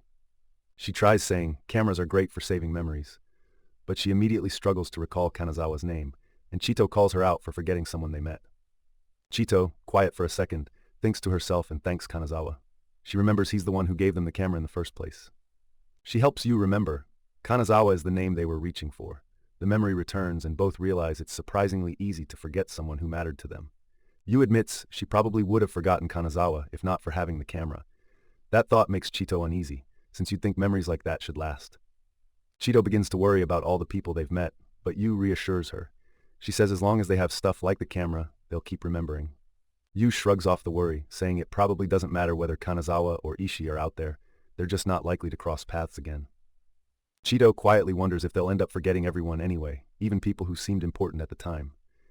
The question just hangs there for both girls. She suddenly notices something new, pointing at a small detail nearby and grabbing Yu's focus. It breaks the heavy mood for a moment. Exploring further, the girls realize each drawer in this place has a name written on it, linking the objects to someone who once owned them. At first, Chito guesses these are just forgotten items, but Yu sees it differently. These drawers exist so nobody will forget the people behind the names. Standing in the long shadows, Chito calls the whole place a tomb, which suddenly makes both girls feel the weight of where they are. Yu goes quiet while Chito's words sink in. The silence feels heavy. They both start to realize what these walls and objects really mean. The view pulls back to show the maze stretching endlessly with rows of drawers and a single tall statue alone in the snow. Chito's word, tomb, echoes as the girls sit small and silent in the middle of it all. Yu tries to explain that these names and keepsakes are like markers, left to make sure people out there remember whoever disappeared from this world. Chito worries aloud. If people like them are the last ones who ever visit, and everyone else is gone, then who keeps the memory going? She tries to lighten the mood by pointing out something else nearby, pulling Chito's attention to the idea that maybe there's more here than just sadness and loss. Chito stops in front of an old statue, thinking out loud about how it keeps someone's memory alive, like the person is still here somehow even after they're gone. The girls lean against their sled as the snow comes down harder, and Chito warns that it's about to get even colder for both of them. She sits quietly in the falling snow, reaching out her hand and letting the cold sink in while she tries to catch a snowflake. She keeps her eyes on the tiny snowflake that lands on her palm, watching it melt away almost instantly. Chito tells Yu they should put back anything she picked up earlier, making it clear those things belong here, not to them. Yu asks why it matters, so Chito explains taking those objects would erase the meaning they hold, like wiping away the memory itself. Chito and Yu are already wired from their recent brush with danger when they spot a fallen pillar, wondering if climbing this broken tower is even safe.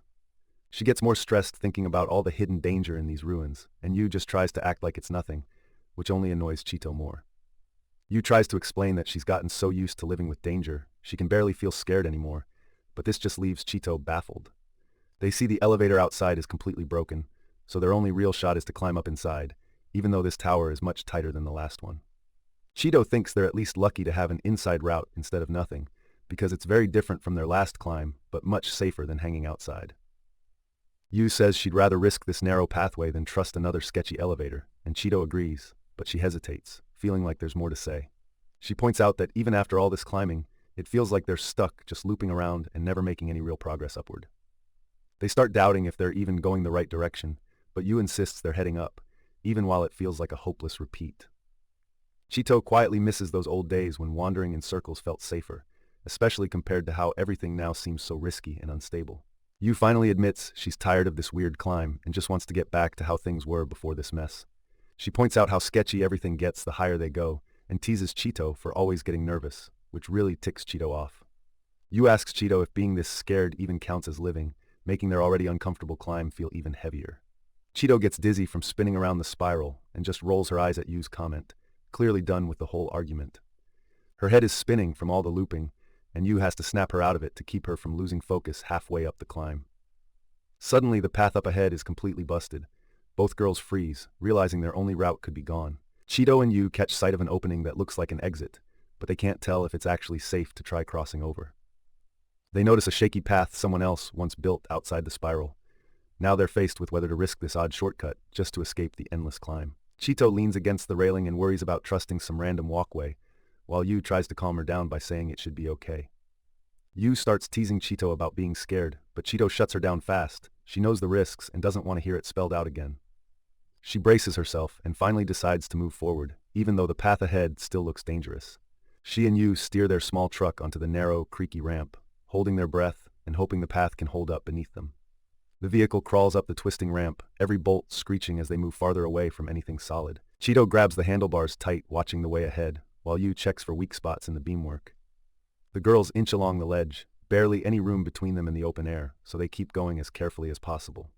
Chito and Yu lock eyes, both knowing there's no turning back, not with the path so narrow and dangerous up ahead. Out of nowhere, the ramp shifts and warps under the truck. Metal clangs and Chito shouts as rails start to twist, Suddenly, the platform beneath them starts breaking apart. Beams screech, and bolts snap loose while they both cling to the truck as the walkway threatens to fall apart. Yu yells for Chito as they cling on, and Chito tries desperately to keep the wheel steady with pieces of the floor breaking off. She shouts for Chito to floor it, sweat dripping down her face, while the ramp crumbles and the girls rush to beat the collapse. Chito slams the gas pedal, forcing their truck forward as broken chunks fly off and everything shakes, making it clear there's no going back now. The old ramp groans and falls apart, metal railings warped or missing, but the girls push on anyway as bits fall away under their wheels. Their truck rattles across the last piece of ledge, high above the city, while loose debris and metal crash down behind them. Chito and Yu barely make it through, skidding into a shadowy hallway right as the ramp outside rips away and crashes down. Behind them, the damaged ramp finally breaks apart for good, collapsing in pieces with no way to turn back. Both girls freeze in their seats, hands still tight on the controls, wide-eyed after their narrow escape. You can see the relief as Chito and Yu finally exhale and glance at each other, realizing they made it. Yu groans about how close they came to wiping out, and even though the danger isn't totally gone, they're just glad to still be moving. Chito and Yu talk it over. Now that they're off the broken ramp, just having solid ground under their wheels feels amazing, something they never really cared about before. They spot a way out up ahead, and Chito points out an opening that leads higher, giving them a fresh path upward in the tower. Riding out onto a flatter upper section, they see it's still pretty dark, but at least the ground feels safe, and the route goes up. As they roll along, the girls start thinking about how all they really do is sleep, wake up, eat, and keep moving. Sitting near a giant spinning fan, Yu suddenly asks Chito what exactly she means when she calls something alive, and that throws Chito into deep thought. Chito clears up that when she said the machinery was alive, she just meant it was still running, not actually alive like a living thing. Yu gets the mix-up. She interrupts by asking what actually makes something an organism, so Chito has to pause and figure out how to answer her. Driving through a maze of pipes and enormous tanks, Yu starts talking about a strange new structure ahead that catches her attention. Chito and Yu ride slowly ahead, their spotlight cutting through pipes and shadow as they keep searching for whatever just made that heavy noise. From above, the girls look like a small dot against the towering wall. Their path narrows, drawing them deeper into this maze of machinery. She drifts off in the seat, zoning out while their vehicle hums along. The steady noise from the overhead machinery fills the empty space around them. Up on the rooftops, shadows stretch out while a weird mechanical noise travels across the empty metal grid, warning something new might be nearby. The strange noise grows louder, making Chito wonder if something could actually be alive here after all. That question about what counts as life won't go away. Chito steers the vehicle down the narrow path as the heavy clanking noise echoes ahead, both of them tensing up because whatever's making that sound is still out of sight. The vehicle crawls forward between huge walls, their engine echoing in the wide open space. Chito scans around as the noise from the pipes keeps everyone on edge. Yu breaks the tense silence to check on Chito, but Chito hushes her, still listening as that loud mechanical noise rattles closer. The vehicle rolls into a vast room packed with tanks and pipes. Suddenly, something drops nearby with a heavy thunk, and both girls go stiff, waiting for what happens next. Chito and Yu freeze, staring straight ahead. That weird noise has both of them on high alert. Another thick clunk echoes out as something big drags or knocks against the pipes, still out of their sight. Looking up, Chito and Yu see a massive machine, shaped like a spider, moving above them. Its thin legs stretch over huge tanks plastered with warning signs. The giant machine blocks out the overhead lights, casting a huge shadow down over their vehicle, while more gears clatter and groan somewhere close by. Chito grips the wheel tighter as Yu raises her rifle, both bracing while the metal noises ring through the corridor, not sure what the machine will do next. She nudges the vehicle forward, sneaking a look as the spindly machine slowly walks away across the open factory floor. Yu lets out a breath, and the tension drops a bit. Both girls watch the strange machine go, still processing what they just witnessed. As they drive through the pipes, Yu asks if the machine could have been alive, but Chito shoots that down and teases her about not knowing enough words. Trying to shut down the argument, Yu says it had to be just a machine, since it looked exactly like regular machinery and nothing more. Chito pushes back that machines don't breathe or understand themselves, trying to get Yu to see the difference as they keep driving deeper into the facility. Yu wonders aloud if someone could have been controlling the giant machine the whole time. She throws out a wild idea about what it would mean if some machine actually showed up and greeted them, pressing Chito to stretch her logic further. Yu fires back that nobody's even claimed a machine like that exists, and besides, people say there aren't any living things left but humans. Chito, though, isn't so sure about what they're supposed to believe now. Suddenly both girls spot something they never expected, a living fish swimming by in the silent corridor. The moment feels so odd that it's almost hard to believe. Chito, surprised, repeats that the fish is alive while she and Yu head down some steps, stuck between shock and fascination at this tiny proof of life. Yu suddenly calls out to Chito, pulling her out of her thoughts while they keep walking together down the empty corridor. Just ahead, a set of thin, spidery legs comes into view, reminding them both of the earlier machine. They realize something is heading right for them. Both girls freeze up and stare as the shape gets closer.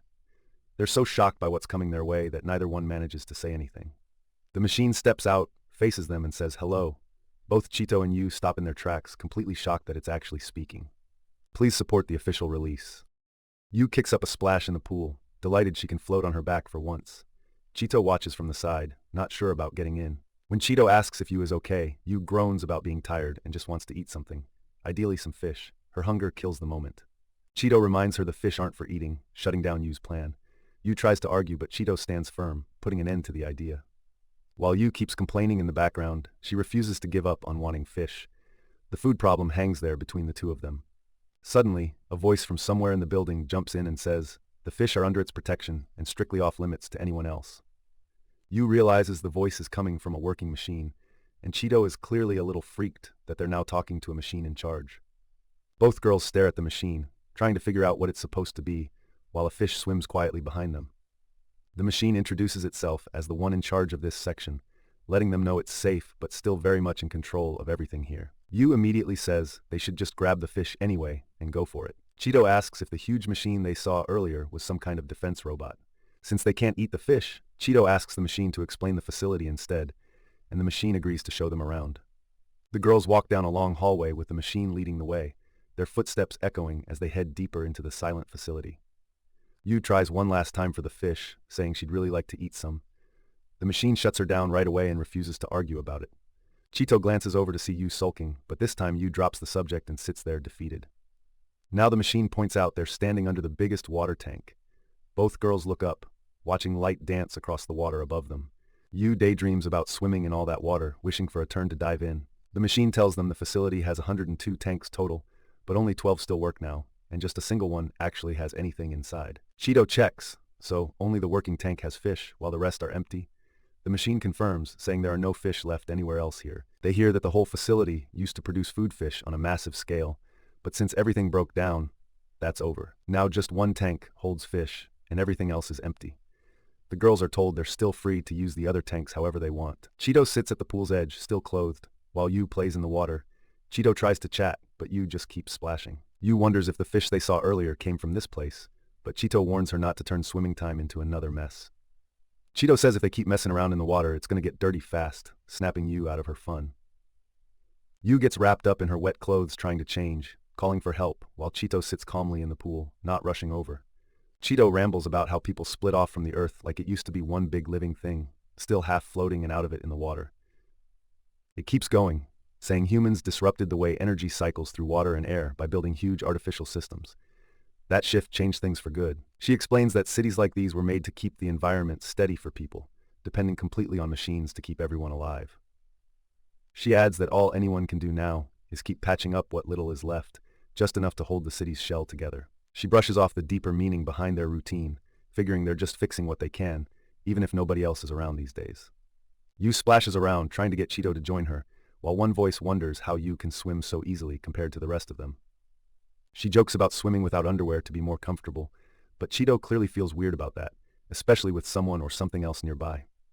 Yu tries giving Chito swimming tips, but Chito's still unsure what to do with her feet in the water and hesitates to move. She tries to kick, but her feet can't touch the bottom, and she ends up just wobbling in the water, looking pretty uncertain and tense. She panics when she realizes her feet can't reach the bottom, but Yu tries to reassure her that she'll float if she stays calm. Chito starts flailing, thrown off by losing her footing, and Yu realizes right away how fast things can get out of hand in the pool. She sinks deeper, panic setting in as she loses any sense of control, and the real depth of the pool finally hits her. Still underwater, Chito quietly gasps for air, drifting further down while bubbles rise alongside her.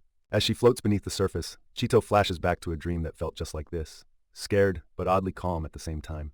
She stretches her hand up through the water, thinking of the ocean, while bubbles drift up to the light, and she keeps slipping further away from the surface. Yu dives in and swims after her, but Chito's too lost in thoughts of the ocean and fish to react, and it's on the edge of being dangerous. She bursts out of the water, hauling Chito up with her.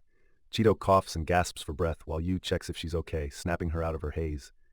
Breathing hard, Chito mumbles about the earth once being a single organism, still half lost in thought, even as she recovers. Chito just floats there, totally out of it, while Yu swims up looking puzzled. All Chito can think is, what is it now? Yu looks at the broken machine and wonders if she could really repair something as complicated as Chito just did. She tries to get involved by asking how to help feed the fish, and Chito brings her in, which makes Yu light up at finally being included.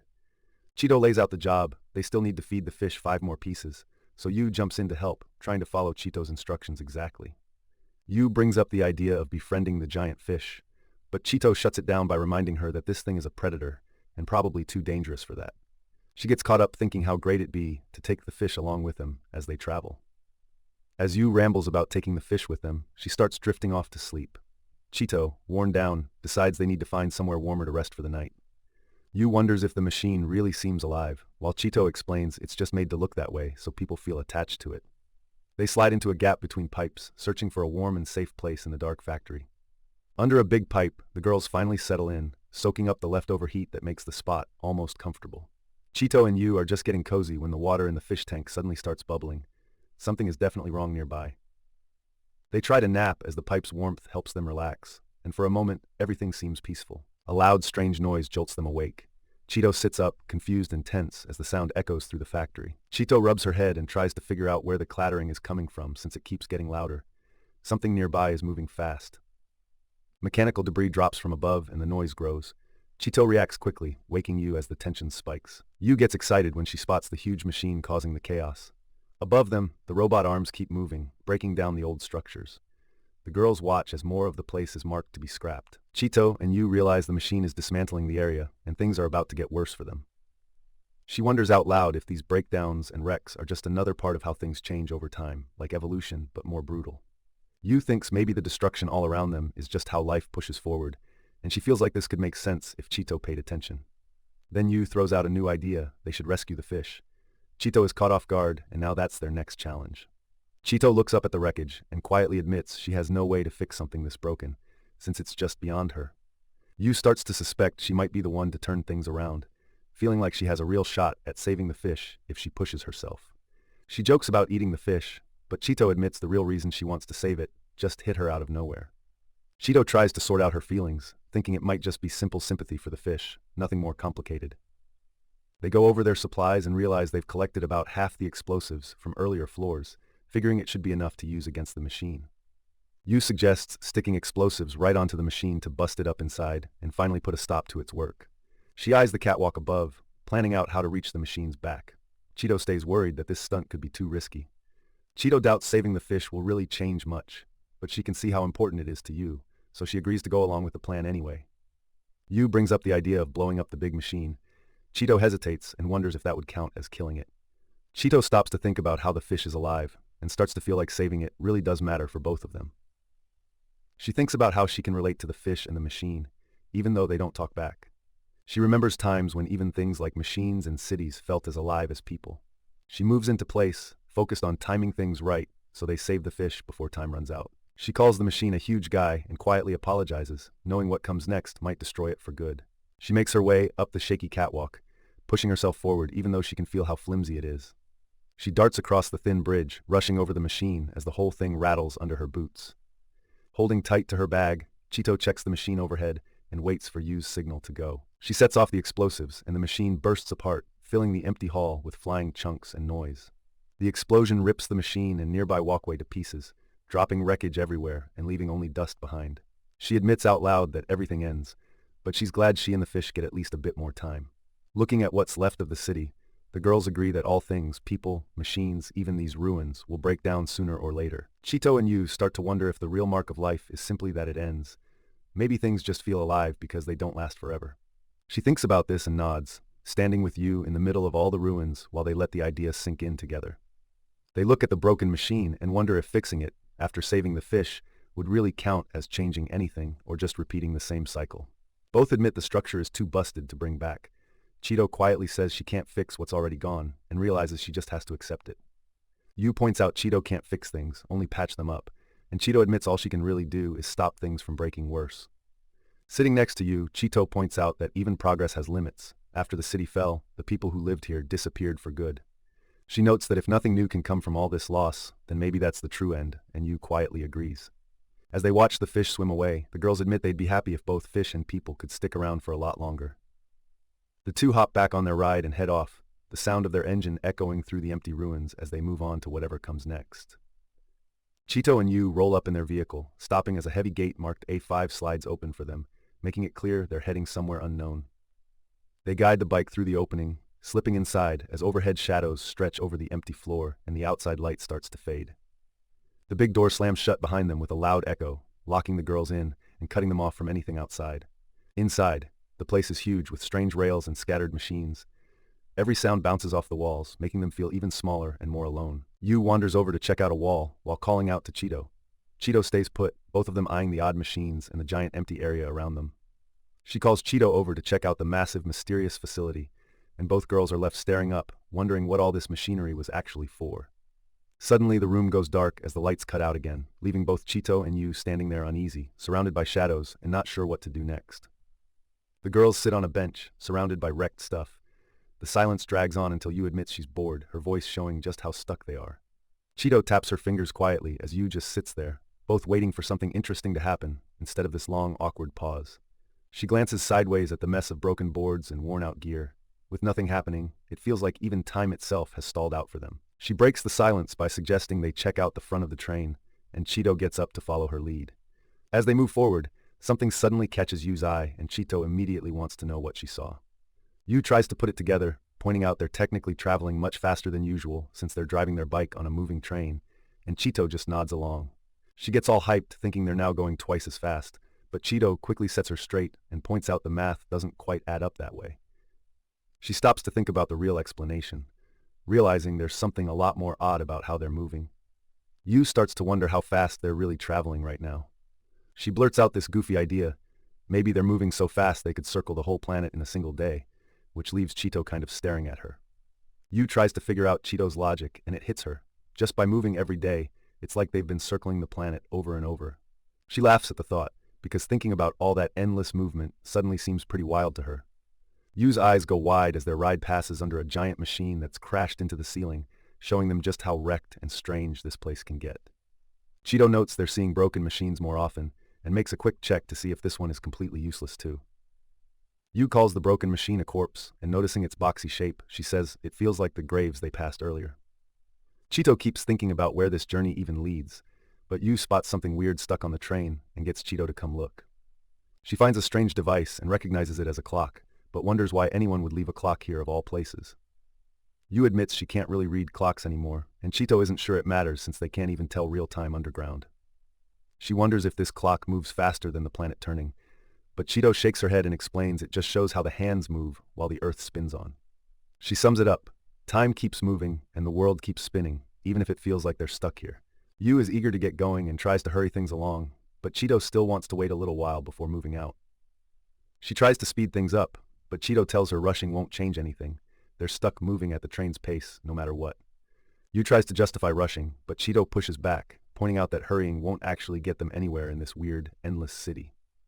Chito suddenly remembers hearing that people used to wear clocks on their bodies, which just sounds weird to Yu in a world where time barely matters now. She explains clocks used to help people stick to plans, but having a schedule is hard to imagine for them these days. Chito pushes back against Yu's urge to rush, admitting she hates hurrying and hinting that even they have limits they can't ignore.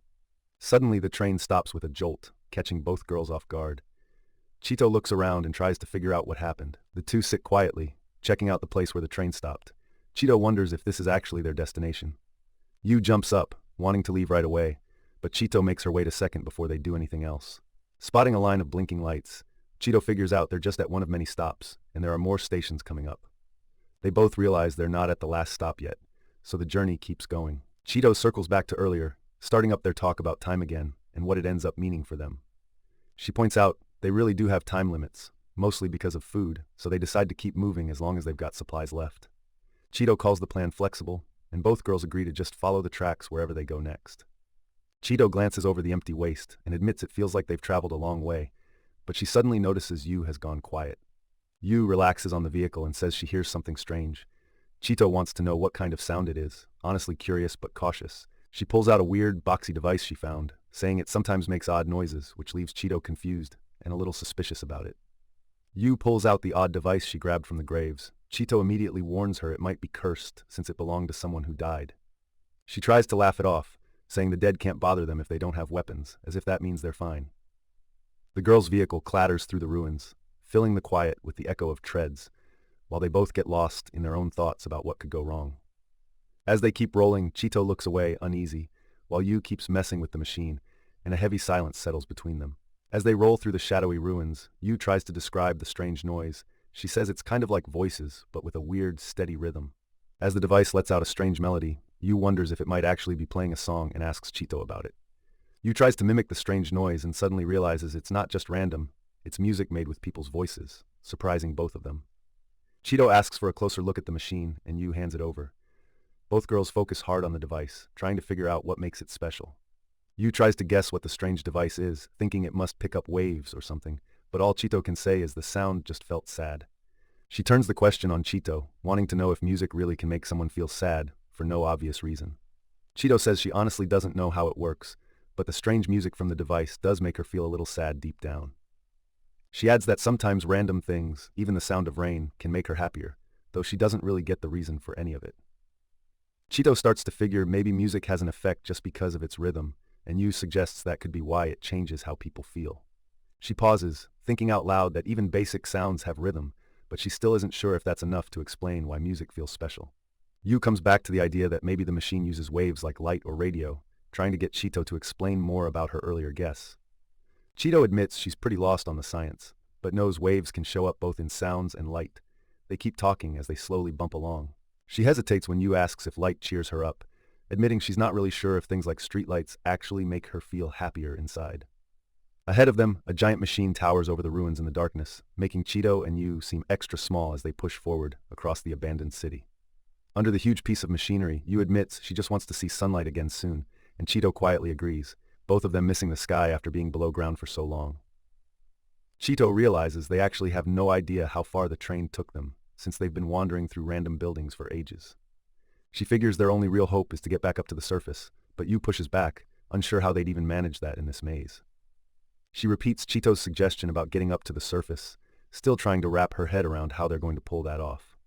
She looks around from their vehicle and spots something strange out ahead, calling over to get Chito's attention and figure out what it might be. They reach a steep, open slope where Chito points out a huge elevator-looking machine nearby, so now both of them hope it could be their way up. Chito walks over and discovers a big switch next to the elevator platform, while Yu wonders if they'll even get lucky enough for it to still work. She checks out the control panel and wonders if this switch will actually do anything for the big machine. Chito flips the switch while Yu waits on the vehicle, and both of them watch closely to see if the giant elevator will respond. The platform suddenly rumbles and starts moving up, carrying both Yu and Chito. They're surprised their plan actually worked. As they rise, Chito's excitement fades, and she starts to worry something feels wrong about the whole setup. Chito points out how steep and far the slope really is, hinting the climb might be way harder than they guessed. Getting nervous, Chito asks if Yu can stop the platform because it's going way higher than she expected. As the lift nears the top, Yu yells that she can spot the switch up ahead. The elevator suddenly stops, and both girls tumble off. Yu lands face first with a groan, while Chito keeps trying to steady herself. Yu slumps over, worn out, as they both listen to the strange device. Even Chito admits the weird music in the air sounds a little sad. She looks out over the city, noticing the sun setting far off toward the south. It sinks in how much ground they've covered. The girls sit side by side at the edge of the platform, pointing out something odd in the distance. One of them notices the sky turning red. She watches the horizon and mentions the red glow, not really sure what it means as the sky darkens for night. She stares quietly over the rooftops, studying the sharp red light shining out from the center, and trying to figure out what it could be. She sits in silence, looking tired and a little zoned out, just thinking as the quiet moment drags on between them. She watches the bright red sun drop behind the ruins and wonders if even the sunlight seems a little sad now. Noticing Yu's eyes are watery, Chito asks if Yu's crying, but Yu says it's just the sunlight stinging her eyes. Yu asks if Chito is the one crying from being sad, but Chito explains it's only because she scraped her knee and it hurts.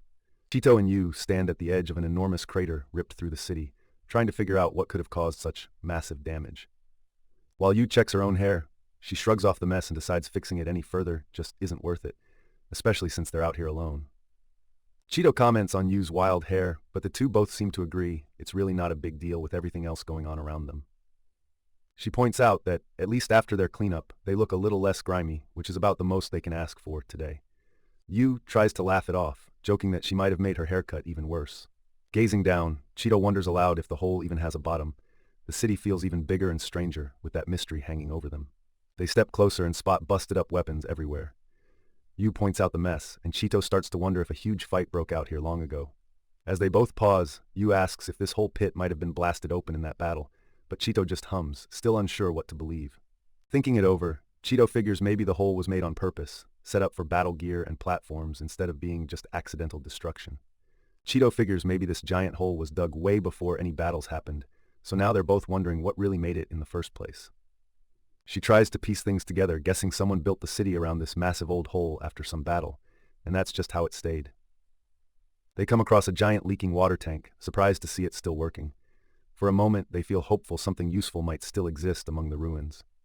They realize water still runs down from above, turning the tank into a rough fountain. Even out here, things fit together just enough to keep going. Yu sticks her hand into the freezing spray. She yelps and makes a fuss about the cold while Chito stands back, not impressed by Yu's new idea.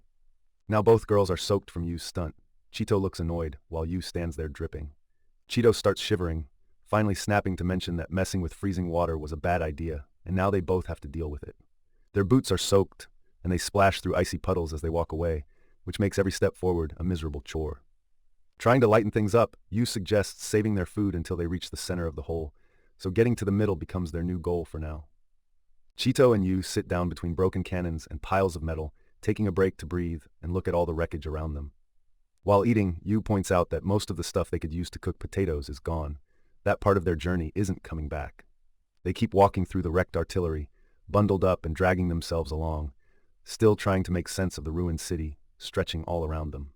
She points out how great it would be if they actually found fish in the water here, but there's clearly nothing moving except the ripples. Chito points out that, no matter what Yu says, she really just wants to eat the fish, even if she claims it's about helping them. They sit and eat, debating if surviving off anything they can find is really that different from carefully rationing their food each day. Chito stands up and looks around, wondering out loud what else, besides water, might come out of these huge pipes in the ruins. She checks inside a metal pipe, thinking for a second that maybe some kind of food could surprise them, bringing a little hope back for their search. Chito suddenly remembers she left the water tank behind, so now they have to figure out what to do about getting water. A weird blobby creature slips out of the pipes and lands right in front of Chito, giving both girls a huge shock. A weird white blob creeps out from the dark pipe, and both girls freeze, realizing they've never run into something like this before. The creature wriggles out a little more, drawing all their attention, and making both of them wonder what they're even looking at. Yu tries to figure out if whatever's hiding could just be a fish, but Chito's sure it's something way weirder. She hands Chito a stick and suggests she tap the pipe to coax the creature out, but Chito isn't sure that's such a smart idea. Chito cautiously pokes at the inside of the pipe with the stick, glancing at Yu to check if anything's happening while both watch for movement. She wonders if trying to knock it out will even work, but as she leans closer, something inside actually starts to move. Suddenly the creature pops right out, making Yu fall back in surprise while Chito checks on her, both startled by how fast it jumped out. Chito tries to figure out what this thing actually is. She knows it's not a fish, and Yu, guessing wildly, wonders if it's maybe like a cat.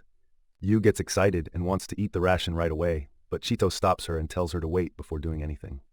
Chito stops the back and forth and asks if Yu also heard a strange little voice, which confuses both of them even more. Yu tries calling the strange creature a cat and questions it directly, while Chito still doubts it could possibly talk or even be a real cat. The blob makes a gentle noise that sounds like Nuko, so Yu repeats the sound, surprising both girls when it actually responds. Chito decides the creature is probably just making random sounds and suggests they should leave it be, trying to get things back to normal. Yu wonders if they should cook the creature, since food is rare, but Chito quickly shuts that idea down, saying they can't eat something that speaks and sighs. She questions whether Chito just feels sorry for the creature, hinting maybe Chito's letting her feelings overrule hunger. Chito insists there's nothing left to find here and tells Yu it's time to move on, but as they leave, Yu spots the creature trailing quietly behind them. The strange blob bounces after the girls, not caring what they decided, and clearly intends to stick with them. She stares in disbelief, not sure what to make of the new tag-along, as it keeps following. The blob gazes up at Yu, looking just as blank and unfazed as before. Chito glances at Yu, asking if she really plans to eat the creature, while Yu just hugs it tighter. She thinks out loud that most things in their world keep disappearing, so maybe bringing something new along wouldn't be so bad for once. Out of nowhere, both Yu and the creature jump, startled at the same time as something surprises them again. Chito says the blob is kind of creepy and asks if Yu will carry it, but Yu shrugs and figures it wants to stick around anyway. Please support the official release. Yu tries to joke about what to say in weird situations, but Chito finds it hard to take her seriously, setting up the usual gap between them. She gets excited when the strange creature copies a word she taught it, while Chito just stands there, still confused by what they're dealing with. Yu holds up a huge shell and jokes about feeding it to the creature, which makes Chito pause and wonder what it would actually do with a bullet that big. They dig through a pile of oversized bullets, counting out the huge calibers, but Chito is quick to complain there's no way anybody can actually use rounds that massive. The odd creature puts together garbled words about eating, which sends Yu off on another playful challenge, while Chito worries out loud if that's really possible. Yu wonders if the creature could really eat bullets, and saying it out loud leaves both of them quiet for a second, as they picture how that would even work. They push their cart through the broken remains of a city, steering past crooked beams and shattered concrete as the weirdness of their new companion sticks in their minds. She starts guessing what powers the creature, tossing out maybe it eats gunpowder as Yu listens in, but it's clear neither of them has a real clue. Their little ride keeps clattering between twisted metal piles, and talk about the odd creature trails off while they focus on moving forward. All of a sudden, Chito spots something up ahead and stiffens, making Yu look up too, since it means things might not be safe. Chito suddenly stops their cart in the middle of a mess of beams and old machines, so Yu looks over and asks what's up. With their cart rattling beneath them, both girls push even deeper into the messy ruins, checking every shadow for anything that might move. They break out into a wide space lined with huge tanks in silent rows, and both girls pause, completely dwarfed by the abandoned machines. Yu jokes that Chito never really cared about the tanks, and as Chito tries to sound out a tough word from the old book, Yu just wishes her luck. Chito digs through old supplies and finds a strange book, realizing she can't read any of the letters and starting to wonder what kind of people used to live here, while Yu half watches, distracted by all the odd gear. Even though Chito likes the book, Yu calls her out for hoarding junk, as if she's not doing the same thing by grabbing a big shell for herself. Chito tells Yu the creature only wants what's useful or edible, joking that makes it a lot like Yu, and the creature stays busy fiddling with trash, making the point. When Yu jokes about feeding a huge shell to the creature, Chito cuts her off fast and says to just toss it, not wanting to push their luck. The girls stare as the creature actually swallows a 20mm shell, making them realize it can eat things they never expected. Yu's impressed by how loaded down the creature looks after eating, but Chito reminds her not to mess with their new friend, just to see what it can handle. She wonders if eating bullets counts as part of culture, but Chito figures that's just how the creature survives, not a cultural thing. Chito explains to Yu that culture is what divides human groups, like different writing or habits, and even argues those differences cause a lot of fights. Yu looks out, thinking about why people get so scared of things they've never seen before, while the creature just sits calmly beside her. She comes to a conclusion: people are scared just because they don't understand, and she wonders if that's really all there is to it. Yu points out that Chito actually likes digging into weird or confusing stuff, like reading books she can't understand, which makes the mystery part fun for her. Chito argues that's not quite right. She keeps her distance from things that look dangerous, especially if she doesn't get them, while Yu always jumps in headfirst. Hearing that, Yu finally admits she's feeling surrounded by things she doesn't know, and for the first time she notices just how thick the mystery feels all around them. Chito quietly agrees as their cart rolls through a vast space full of strange hanging objects, all of them reminders that there's so much they still can't name. Yu and Chito drive their cart straight into a wall of thick fog, barely able to see past the headlights, but pressing forward anyway. Chito notices how creepy it gets when the fog blocks out the city, making everything around them fade into white. While Chito keeps pushing the cart, Yu calls out from behind, making her double-check what's ahead as they roll deeper into the mist. The fog suddenly thins out, and both of them spot this gigantic metal structure made of gears and panels rising up over broken rooftops. Seeing that, Chito is hit with how little they actually get about the world around them. Up close, the old gears creak as they turn slow, filling the air with an unfamiliar noise and reminding the girls how strange the city's leftover machines have gotten. Chito guesses it might be the wind turning the machine, and even though it makes no sense to her, she admits it's kind of interesting to figure out. Yu pokes fun at Chito for always getting curious about weird stuff, while Chito tries to explain how there's music coming from the machine, but neither of them gets it. She hears another odd sound drifting from somewhere, and Chito challenges her to point out exactly where it's coming from. With shadowy shapes floating just ahead in the fog, Yu nudges Chito to go take a look, even if they have zero idea what they're about to find. They spot a sign marking the entrance to the Aeolic power plant, so Chito starts thinking out loud as their ride rattles past all the metal debris. As they rumble along, Chito starts thinking out loud about food again, saying even if something seemed normal, she wouldn't eat it if it acted weird. As the wheels rattle, Yu wonders if they're stuck at the very bottom of everything alive in this world, almost like they're the last links in a missing food chain. The girls roll into a dense field of spinning metal veins, and Yu blurts out that it looks like a forest as the noise gets louder.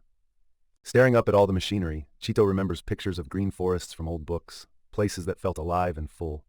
Seeing how everything here has turned to metal, Yu tries to connect it back to those stories, but all she finds is a cold, empty shell. Yu finally connects what Chito was describing to the idea of a forest, repeating it out loud while still trying to picture what that even means. She guesses out loud that a real food chain might have existed here, but even saying it, she knows there's nothing left of that world. Both girls go quiet, just staring at the empty rows of machines. The silence makes the whole place feel even more abandoned. They both realize it feels nothing like a real forest anymore, just machines and emptiness. Chito points out how the past has faded from what it once was, and Yu quietly agrees. Looking around at the broken remnants, Chito admits that all they know is what the old book said. The rest of the past is just gone. Their vehicle bumps along. Chito tries to keep the mood up, but ends up just trailing off, since neither of them knows what to say about so much loss. Chito admits they know nothing about what came before, but thinks they can at least keep moving forward and watch what happens next. She points out that the only way to learn more is to keep moving, since no one learns anything if they don't make it through the day. Yu wonders what happens when you die, but Chito shrugs it off, saying there's no way to know because all answers end there. Chito looks up at the machines, saying there's so much they'd love to figure out about this world, but there just isn't enough time. Their little cart keeps moving, leaving them with the fact that some things will always stay out of reach. She ends up stretched out asleep in her coat, and Chito sits quietly, alone with a head full of questions and no answers. They pull up close to a huge metal fence with rows of spinning blades. The path is completely blocked and the engine's noise just echoes. Chito steers the cart along the barrier, scanning for any sort of gap, while Yu wakes up and joins the search for a way through. She checks out the fence and spots something that could be an exit. Yu, still groggy, asks if they can get through there. Yu tries to figure out if that opening leads toward the weird signals they've been following. Chito points them in the right direction. She stands up to get a better look while Chito drives along the fence, both scanning for any possible way out. She notices a big structure up ahead and asks if that's where the signals could be coming from, so they steer the cart closer to check it out. Their vehicle rolls up beside a giant, beat-up submarine half buried under snow and scaffolding. No doubt now that this is something left over from before everything fell apart. Chito stops to snap a picture while Yu scrambles up the metal frame, calling for Chito to follow so they can explore what's inside this massive sub. Both girls pause at the fence, staring up at the huge submarine hulking in front of them, not saying a word as the weight of it sinks in. She carefully climbs up the creaky metal frame, each step feeling shaky and dangerous as she inches toward the entrance for a better look. Yu and Chito stare up at the giant machine together, trying to figure out what it actually is and how powerful it must have been. Chito finally says it out loud. They're probably looking at a weapon. Realizing that makes the mood shift from curiosity to something a lot heavier. She and Yu walk away from the massive submarine, their boots making loud crunches in the snow. The quiet around them just makes everything feel more tense. Chito spots what might be the entrance and tugs at it, but it's stuck. Yu wonders aloud if it even opens anymore, raising doubts right away. As Chito struggles with the door, a strange round creature turns to face them. When they ask about the entrance, it responds in a shaky way, admitting it knows something. The creature reaches out one limb and rests it on the hatch, looking like it's trying to figure out what to do next. It finds a certain spot and starts fiddling with the hatch, making a soft sliding noise as the inside mechanism moves. A close-up on the creature's huge eyes shows how focused and maybe a little nervous it is as it works on the door. Suddenly, heavy gears grind and a loud clunk echoes out. The strange lock is actually starting to open now. The hatch pops open with a bang, making Chito and Yu both jump back. Neither of them expected it to move that fast. The path inside is finally clear, so Chito and Yu sit quietly for a second. Even though they can go in, they both seem a bit unsure. Yu goes first and climbs down the ladder, the metal echoing under her weight. Chito stays above for a second before heading down too. She mentions to Chito that the weird metallic clanging is just their footsteps ringing out in the empty space below. The girls step into the old control room full of blank screens and ask if all this stuff is from the past, unsure what any of it even does. Boots clomp on the floor as Yu and Chito step into a new, quiet place, unsure what kind of danger or surprise might be inside. They walk up to a huge metal door plastered with warning signs and a big hazard mark, knowing they're not supposed to be here. Yu crawls up first and Chito follows, both squeezing through a gap above the door because they're just too curious to turn back. She stops for a second to take in the new room, looking nervous and amazed at the strange space they've entered. Tall walls covered in radiation signs make it really clear just how much this place was sealed off and why nobody came here anymore. The girls walk into a huge storage area lined with massive tanks, all marked with radiation warnings. Their voices and footsteps bounce around, making the emptiness feel even bigger. Yu wonders aloud why the room is so clean, while Chito points out it's probably just because nobody has been inside for years. Chito tells Yu that what really catches her interest is the mystery, wondering what people once did in this kind of place and hoping they'll learn something meaningful. Standing in the quiet, Chito thinks about what pieces of the past might still be buried here for them to find. Yu says she's most curious about how people actually lived here, what they wore, what they said to each other, all the small stuff most people never think twice about. Chito's not sure any of it really matters now. She glances at Chito and admits that sometimes it feels like it really is just the two of them in this empty world. Chito climbs up to take a better look. Yu calls for her attention, wanting to hear what Chito really thinks about it all. She quietly admits she feels kind of lonely too. Right then, Yu spots something and quickly calls her over to check it out. Chito looks puzzled as Yu says she smells something odd coming from a box nearby. Settling down inside what looks like an abandoned control room, the girls pop open the old box to see what's inside. Yu hands Chito a piece from the box, saying it looks pretty dark. Chito wonders if it's really okay to eat food that's this old. She decides to give it a try and takes a bite, surprised that it actually tastes pretty good considering how long it's been sitting here. Chito chews on her own piece and ends up smiling. It's surprisingly tasty, way better than she expected. They both sit back for a second, enjoying the flavor together and realizing they found something special by accident. As Chito laughs about the taste, Yu suddenly realizes it's chocolate, something neither of them thought they'd ever eat again. She takes another look at the bar, trying to figure out what actually makes it taste like chocolate after all this time. She says they've learned something new about the old days from tasting it, but Yu doesn't quite get how that's important. She wishes they could somehow record this discovery, looking down at the chocolate and feeling how easy it is to lose things like this.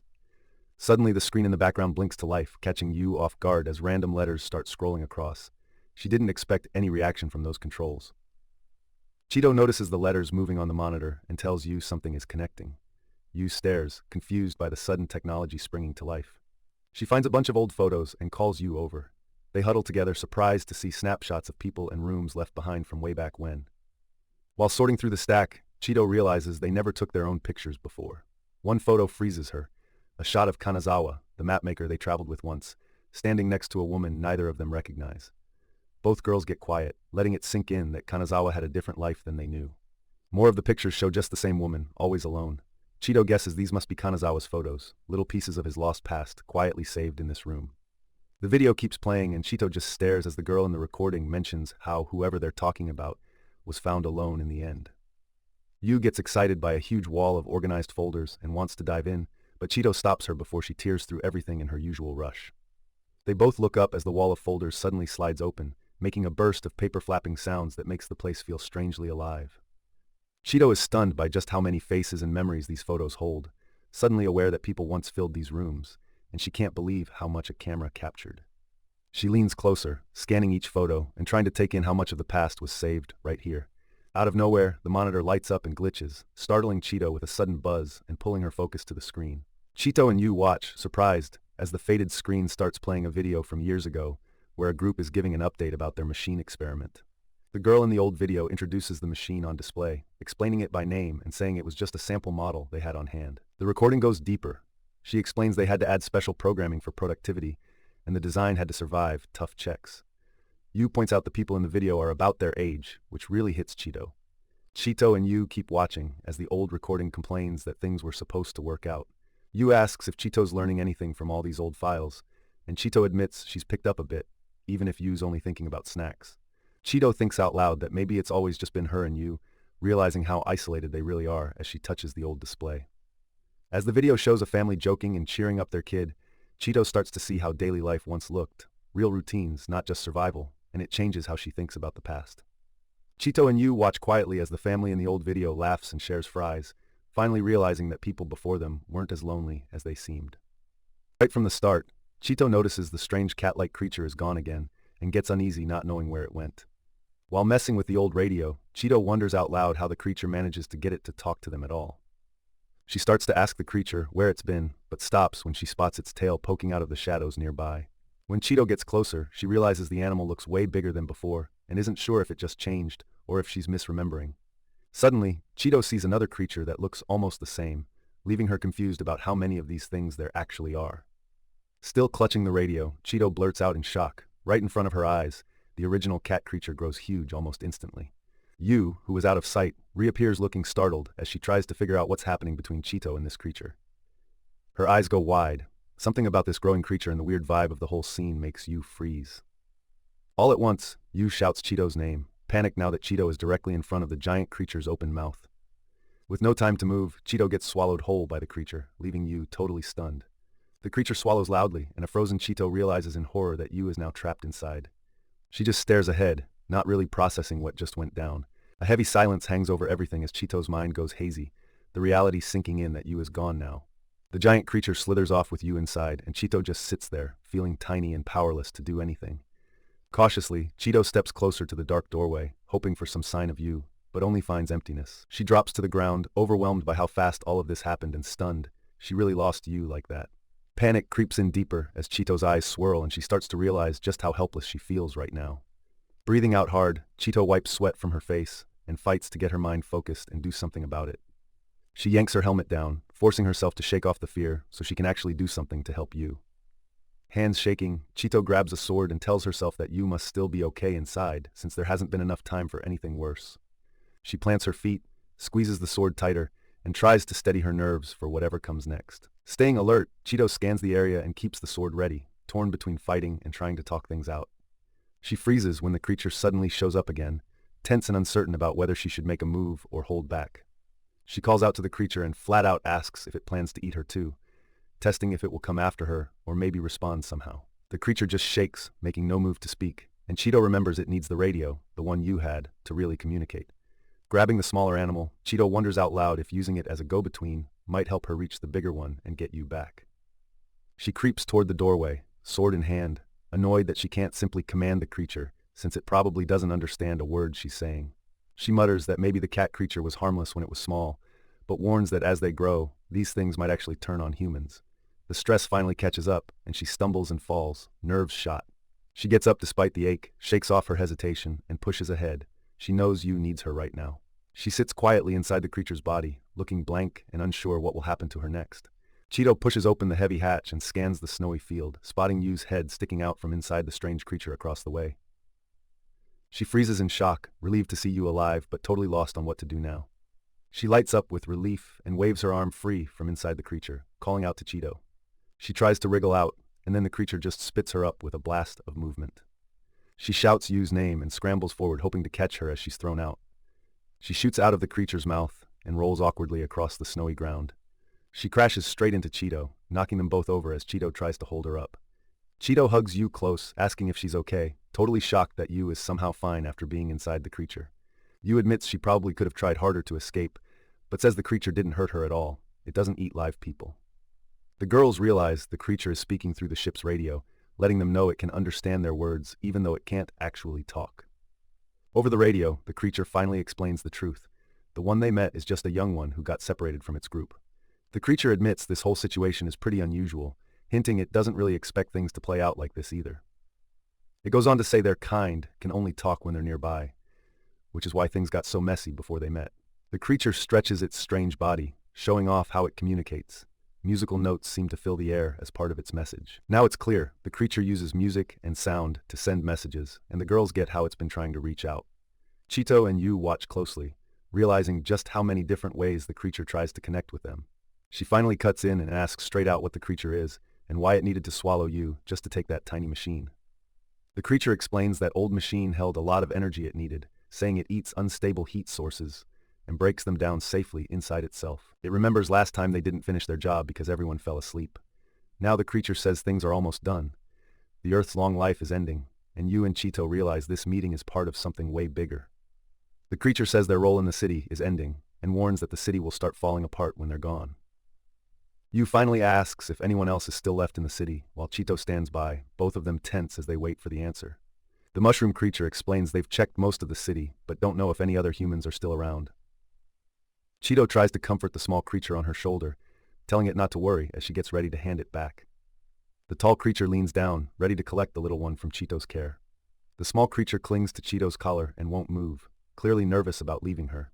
The larger being gently reaches a limb toward the small creature, slowly closing the gap to take it back. She carefully lifts the tiny creature off her shoulder and holds it out so the tall being can take it back. The little creature gets set down softly by the bigger figure, who tries to ease its worries. The small creature pauses, not sure what to do next, and the tall one says goodbye, ending their short time together. She tries to comfort the creature, pointing out it's got friends here and isn't alone anymore. Once the goodbye is over, the tall figure heads off and the little creature finally scurries across the ground by itself. Right after touching the ground, the tiny creature puffs up and dashes beneath a giant mushroom, blending in with a group of others just like it. The moment it disappears under the mushrooms, a bunch of similar creatures pop out, calling and making noise from the shadows. Yu tries to lighten the mood by asking about old stories. Chito just shrugs it off, figuring it isn't worth getting worked up over the end of the world. Both girls lean closer, watching the small creature still clinging to Chito's coat, not quite ready to relax. Yu chuckles a little, and when Chito asks what's funny, Yu just brushes it off and says it's nothing. Chito quietly tells Yu that the creatures were singing that same sad song they heard before, and both girls get that it isn't just a tune, it's about everything they've lost. She admits the song is really about endings, and the two of them sit together in silence, looking up at the dim, fading marks on the wall. Chito suddenly remembers what a ship is, and blurts out that it's just a vehicle for moving across water, which seems important now. She starts thinking out loud. If ships float, how are you actually supposed to steer one, and do they have any hope of figuring it out? Yu agrees the whole idea sounds tricky, and both girls realize they can't even guess how to control a ship at all.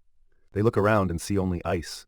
They don't have an actual boat anyway, so there's no obvious way forward. Yu tries to get Chito to solve the problem on the spot, but Chito gets annoyed since the answer isn't nearly as simple as just naming what they need.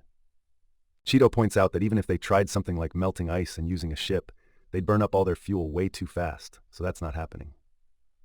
Yu suggests a weird idea about mixing things to get water, but Chito's unimpressed and doesn't respond, thinking it's pointless.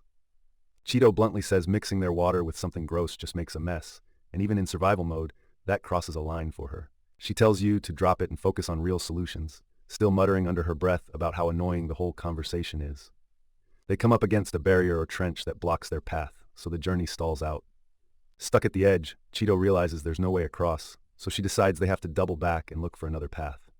They put the vehicle in reverse and carefully move away from the drop, driving back toward where they started. Yu asks if they're just going back the way they came, and Chito admits it, both a little frustrated since retracing steps isn't what they wanted. They spot a massive dark tunnel up ahead, which looks like it might offer another way through. Chito checks out the tunnel entrance and admits this could really be their only option, so Yu suggests they take it. She worries the tunnel floor looks rough, but with no better choice, they roll the bike inside and ride forward. The further they go in, the more the tunnel feels oddly silent, both girls glancing around at the pipes and strange features along the walls. They tense up as strange noises echo around them, but keep moving, watching each other for signs of what to do next. Yu suddenly calls out for Chito to stop, so Chito brakes hard, both of them straining to hear what just made that noise. Their motorbike goes quiet as a strange echo bounces through the dim tunnel, leaving both girls on edge as they wait for anything else to happen. They stay frozen by the bike, looking all around and trying to figure out where the weird sound is coming from in the shadows. Chito guesses the noise is coming from somewhere below them, and both girls get even more nervous as they listen closely. She realizes it's the sound of water, but the water must be far down, so finding it now is both a relief and another big headache. She figures they still might be able to get to the water below, and Yu quickly pushes to find a way as fast as possible. Even though Yu's eager, she signals she understands they need to be careful, so the girls get ready and start heading back toward the edge. When they return to the huge drop, both girls take a long look down and check out what they'll need to do to reach the water. She inspects a rope tied off at the top, eyeing the climb ahead with clear nerves while their gear sits in a pile beside her.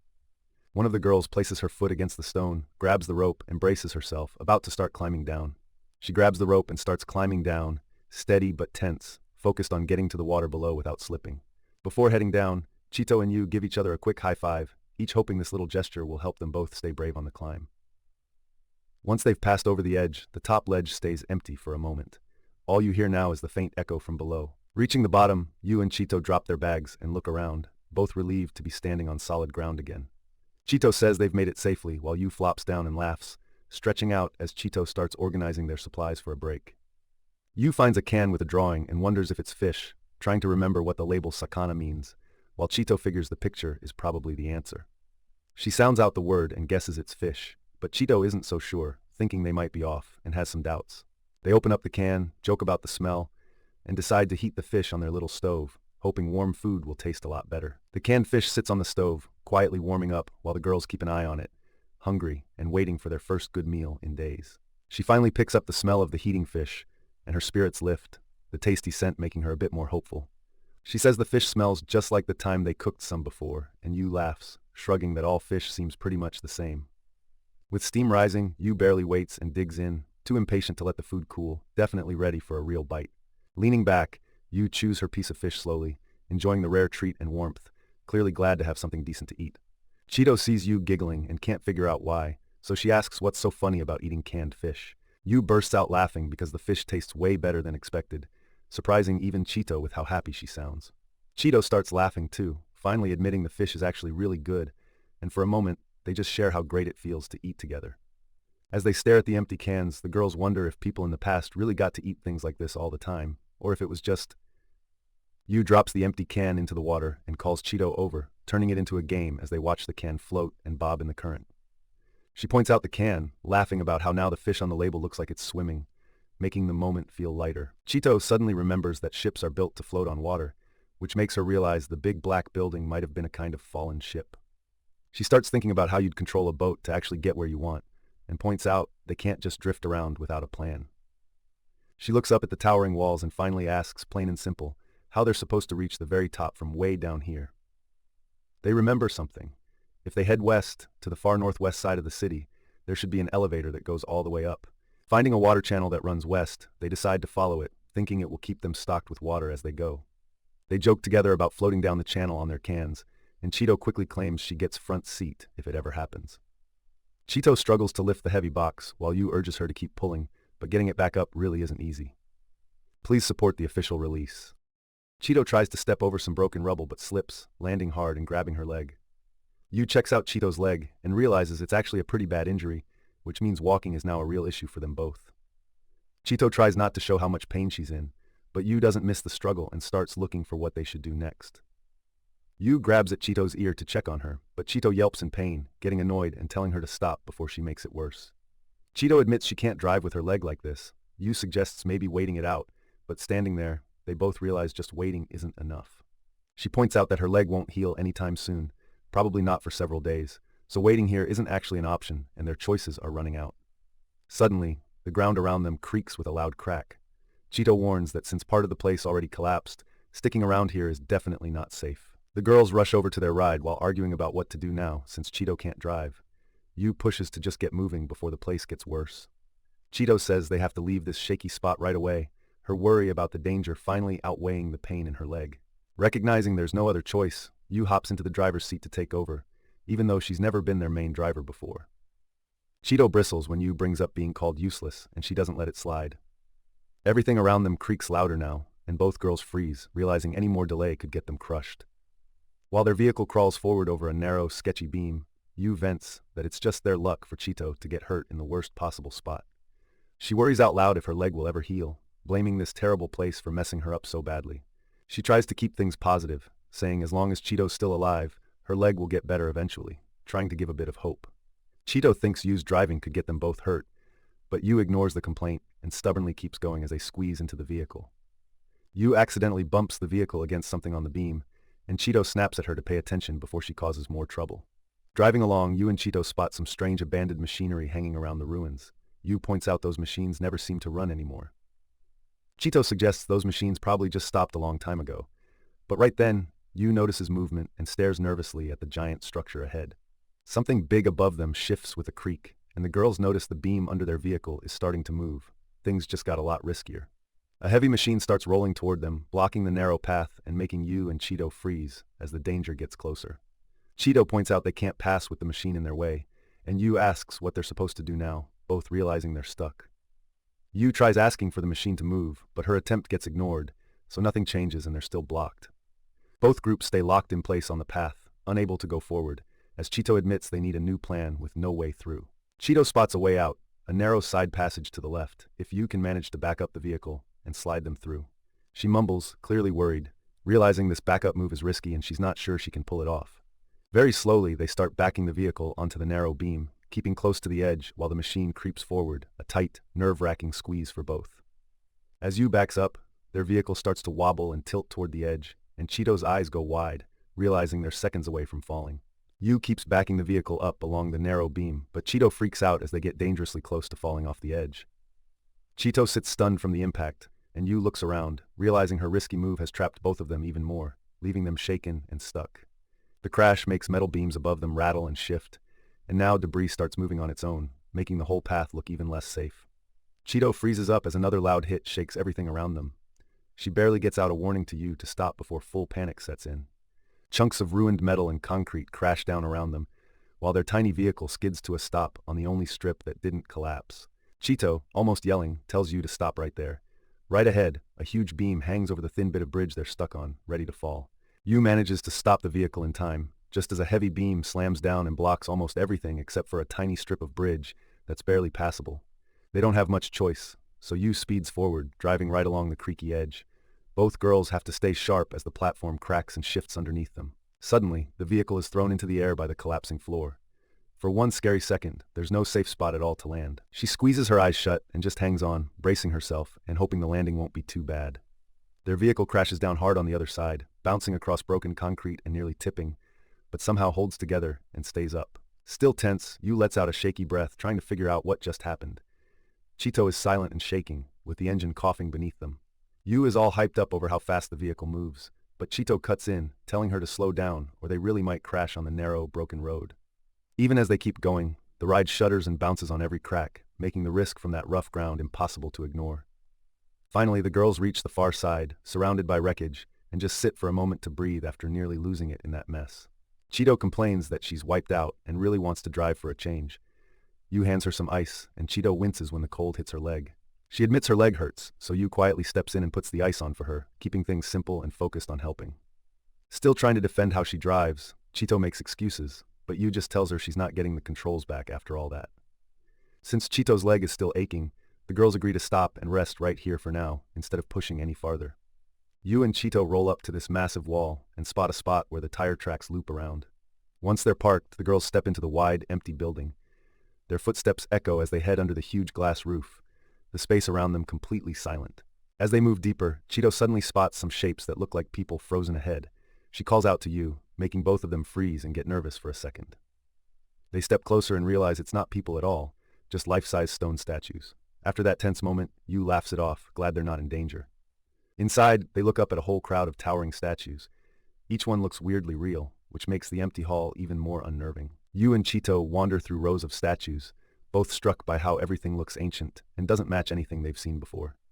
They try comparing these statues to ones they saw at that old temple, but nothing really adds up here. Something's just not right about the atmosphere. Near the statues, they find a worn-out plaque in an unknown language.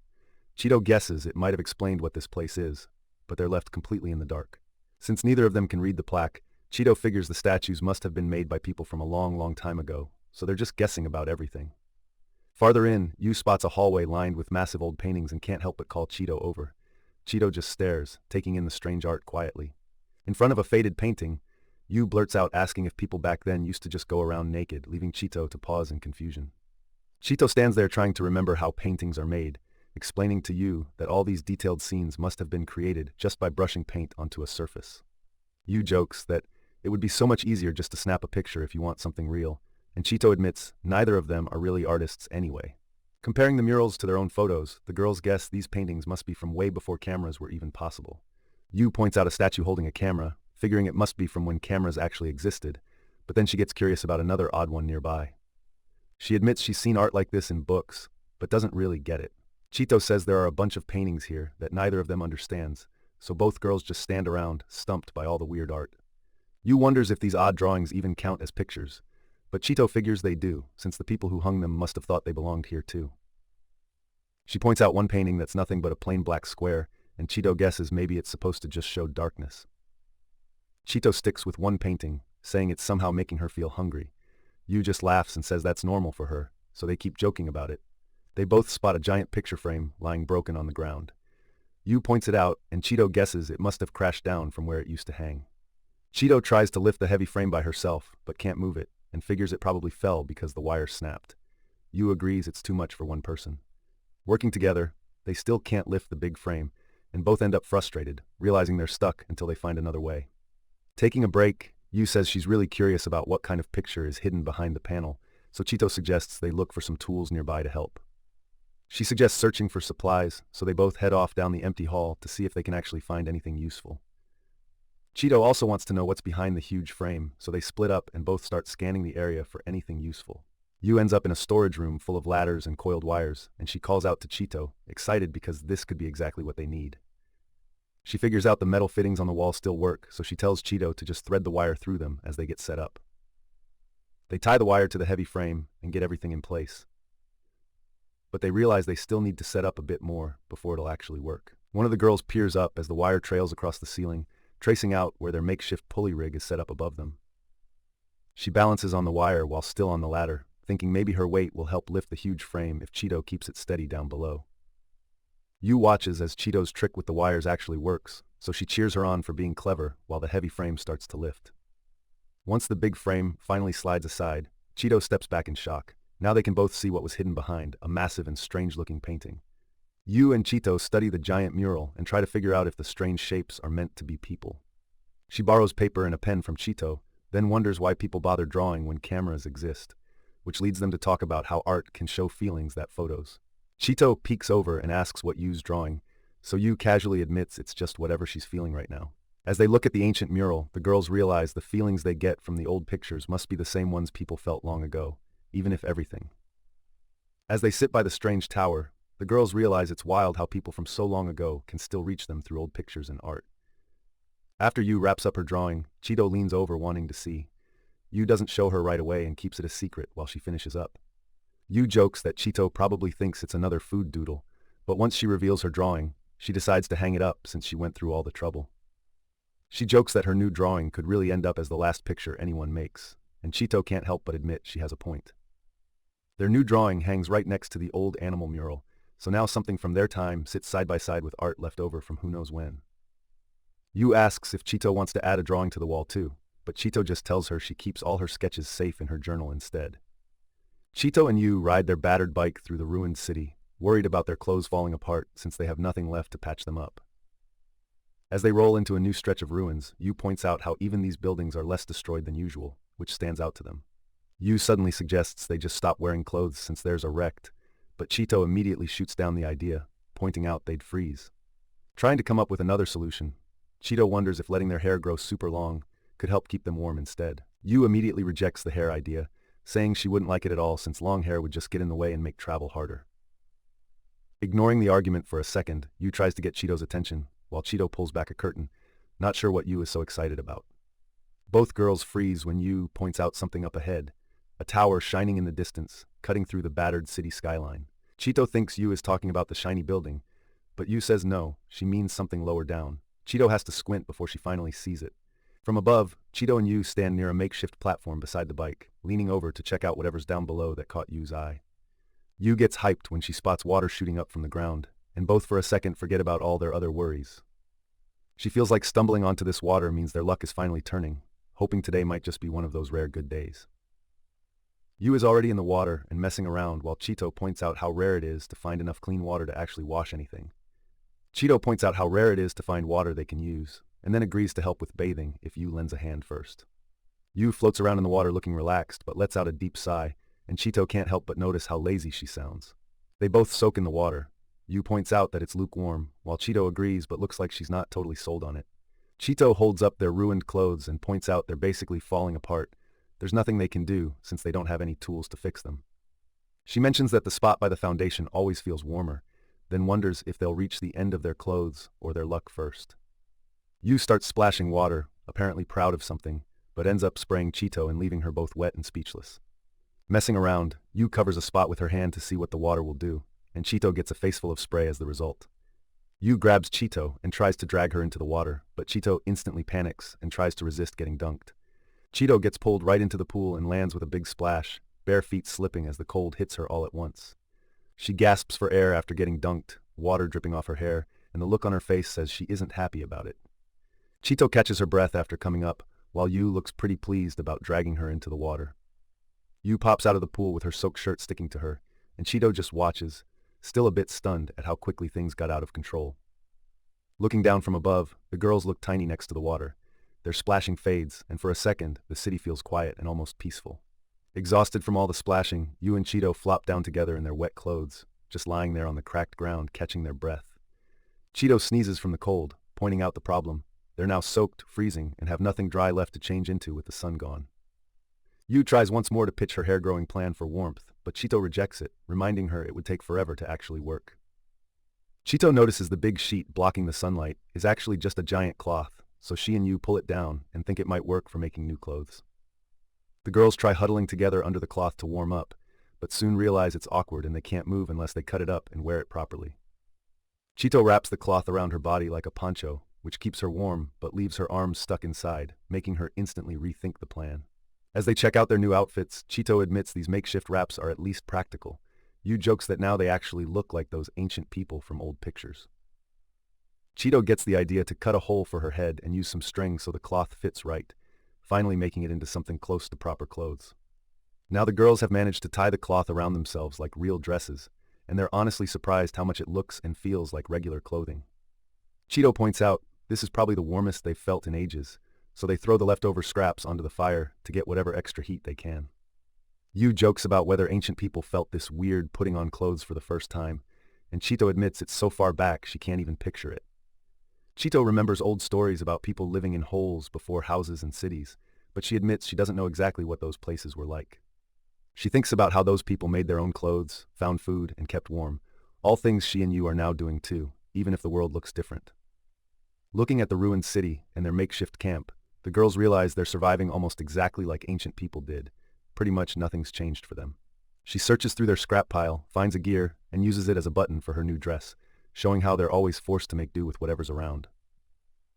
She shows off her makeshift gear button, but Yu barely reacts. She doesn't think it changes much, even as Chito feels a little proud of what she's made. As they walk through the long, empty hallway, Yu wonders out loud if there's actually any world after death, setting off another round of questions neither of them can answer. She looks surprised and asks why Yu is suddenly bringing up life after death, since they were supposed to be focused on their search. Yu shrugs and says it just came to her, but then the mood shifts fast. Chito nearly loses her balance, and Yu has to act quick to steady her. Chito reaches out for Yu, and Yu grabs her arm to stop her from falling, showing how fast things can get risky for them in these old ruins. Having caught their breath, Yu pushes the point, asking Chito what she honestly thinks about the afterlife, making the air feel heavier between them. She glances away, uncomfortable bringing up such a topic so soon after a close call in this spooky place. She avoids the subject and says, now's not really the time to talk about death, since the city's still full of danger around every corner. Chito admits there's no way to know what comes after you die, but points out how many people have tried to figure it out through stories and books. She notes that if so many people wrote about it, there must have been a lot of belief in an afterlife. Chito gets frustrated when she notices Yu is barely paying attention. She wants her to stay focused, but Yu is already distracted by something in one of the rooms. She stands still, leaning on the wall, feeling the emptiness around her as the talk of death hangs over everything even more. Chito tells Yu to snap out of it and keep moving. Yu mumbles an apology, but Chito keeps a brisk pace so they won't zone out and risk trouble. Yu tries to play it off as a joke, but Chito isn't fooled and her mood stays serious as they keep walking. She keeps guessing about what spirits might do after death, but then admits that after someone dies, there's no coming back out to the world. She pictures a spirit escaping through the mouth, but Chito snaps back that if something like that was real, it'd have to be visible for anyone else to see. Yu wonders out loud if maybe there's no afterlife and all the souls just hang around here, which gets Chito thinking, then what, as they keep walking through the ruins. She suggests maybe unseen souls are always nearby, and the two girls sit for a moment quietly, side-eyeing the shadows like anything might be lurking there. Yu tries to lighten the mood by joking that maybe all the invisible spirits are having fun, but Chito immediately shuts that down, saying she doubts it. She wonders if it'd be nice to get to talk to everyone who's ever died, but Chito points out that would make things way too crowded, and isn't sure being surrounded by all those voices would help anyone. They both get quiet again, walking through broken halls with only the sound of their boots echoing, no answers, and a lot on their minds. Stepping into a giant empty hall with platforms everywhere, Yu spots something strange across the way and calls Chito over to check it out.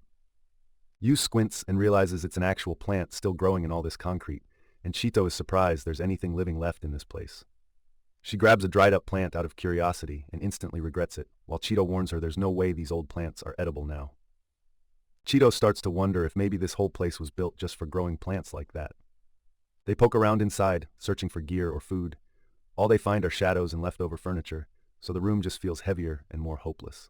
Standing in a big old room packed with empty tables and boxes, Yu and Chito quickly realize there probably isn't a single decent supply stashed here. Chito points out the tobacco they found is the same kind Kanazawa smoked, so now Yu's all fired up to try some for herself. They figure out a lighter is needed to smoke it, and after a quick explanation from Chito, both girls work together to rig up a way to test it out. Chito and Yu both lean in together over the lighter, lighting up their found cigarettes at the same time and letting the smoke fill the space between them. Almost right away, both girls start coughing from the rough taste. They realize pretending to smoke feels a lot worse than it looked. Yu waves her find, and Chito admits she's always been curious since her grandfather used to smoke, but never got to try it herself until now. Chito finds an old photo of a group standing together and guesses these people might have lived here, noticing they're all smoking just like her and Yu did.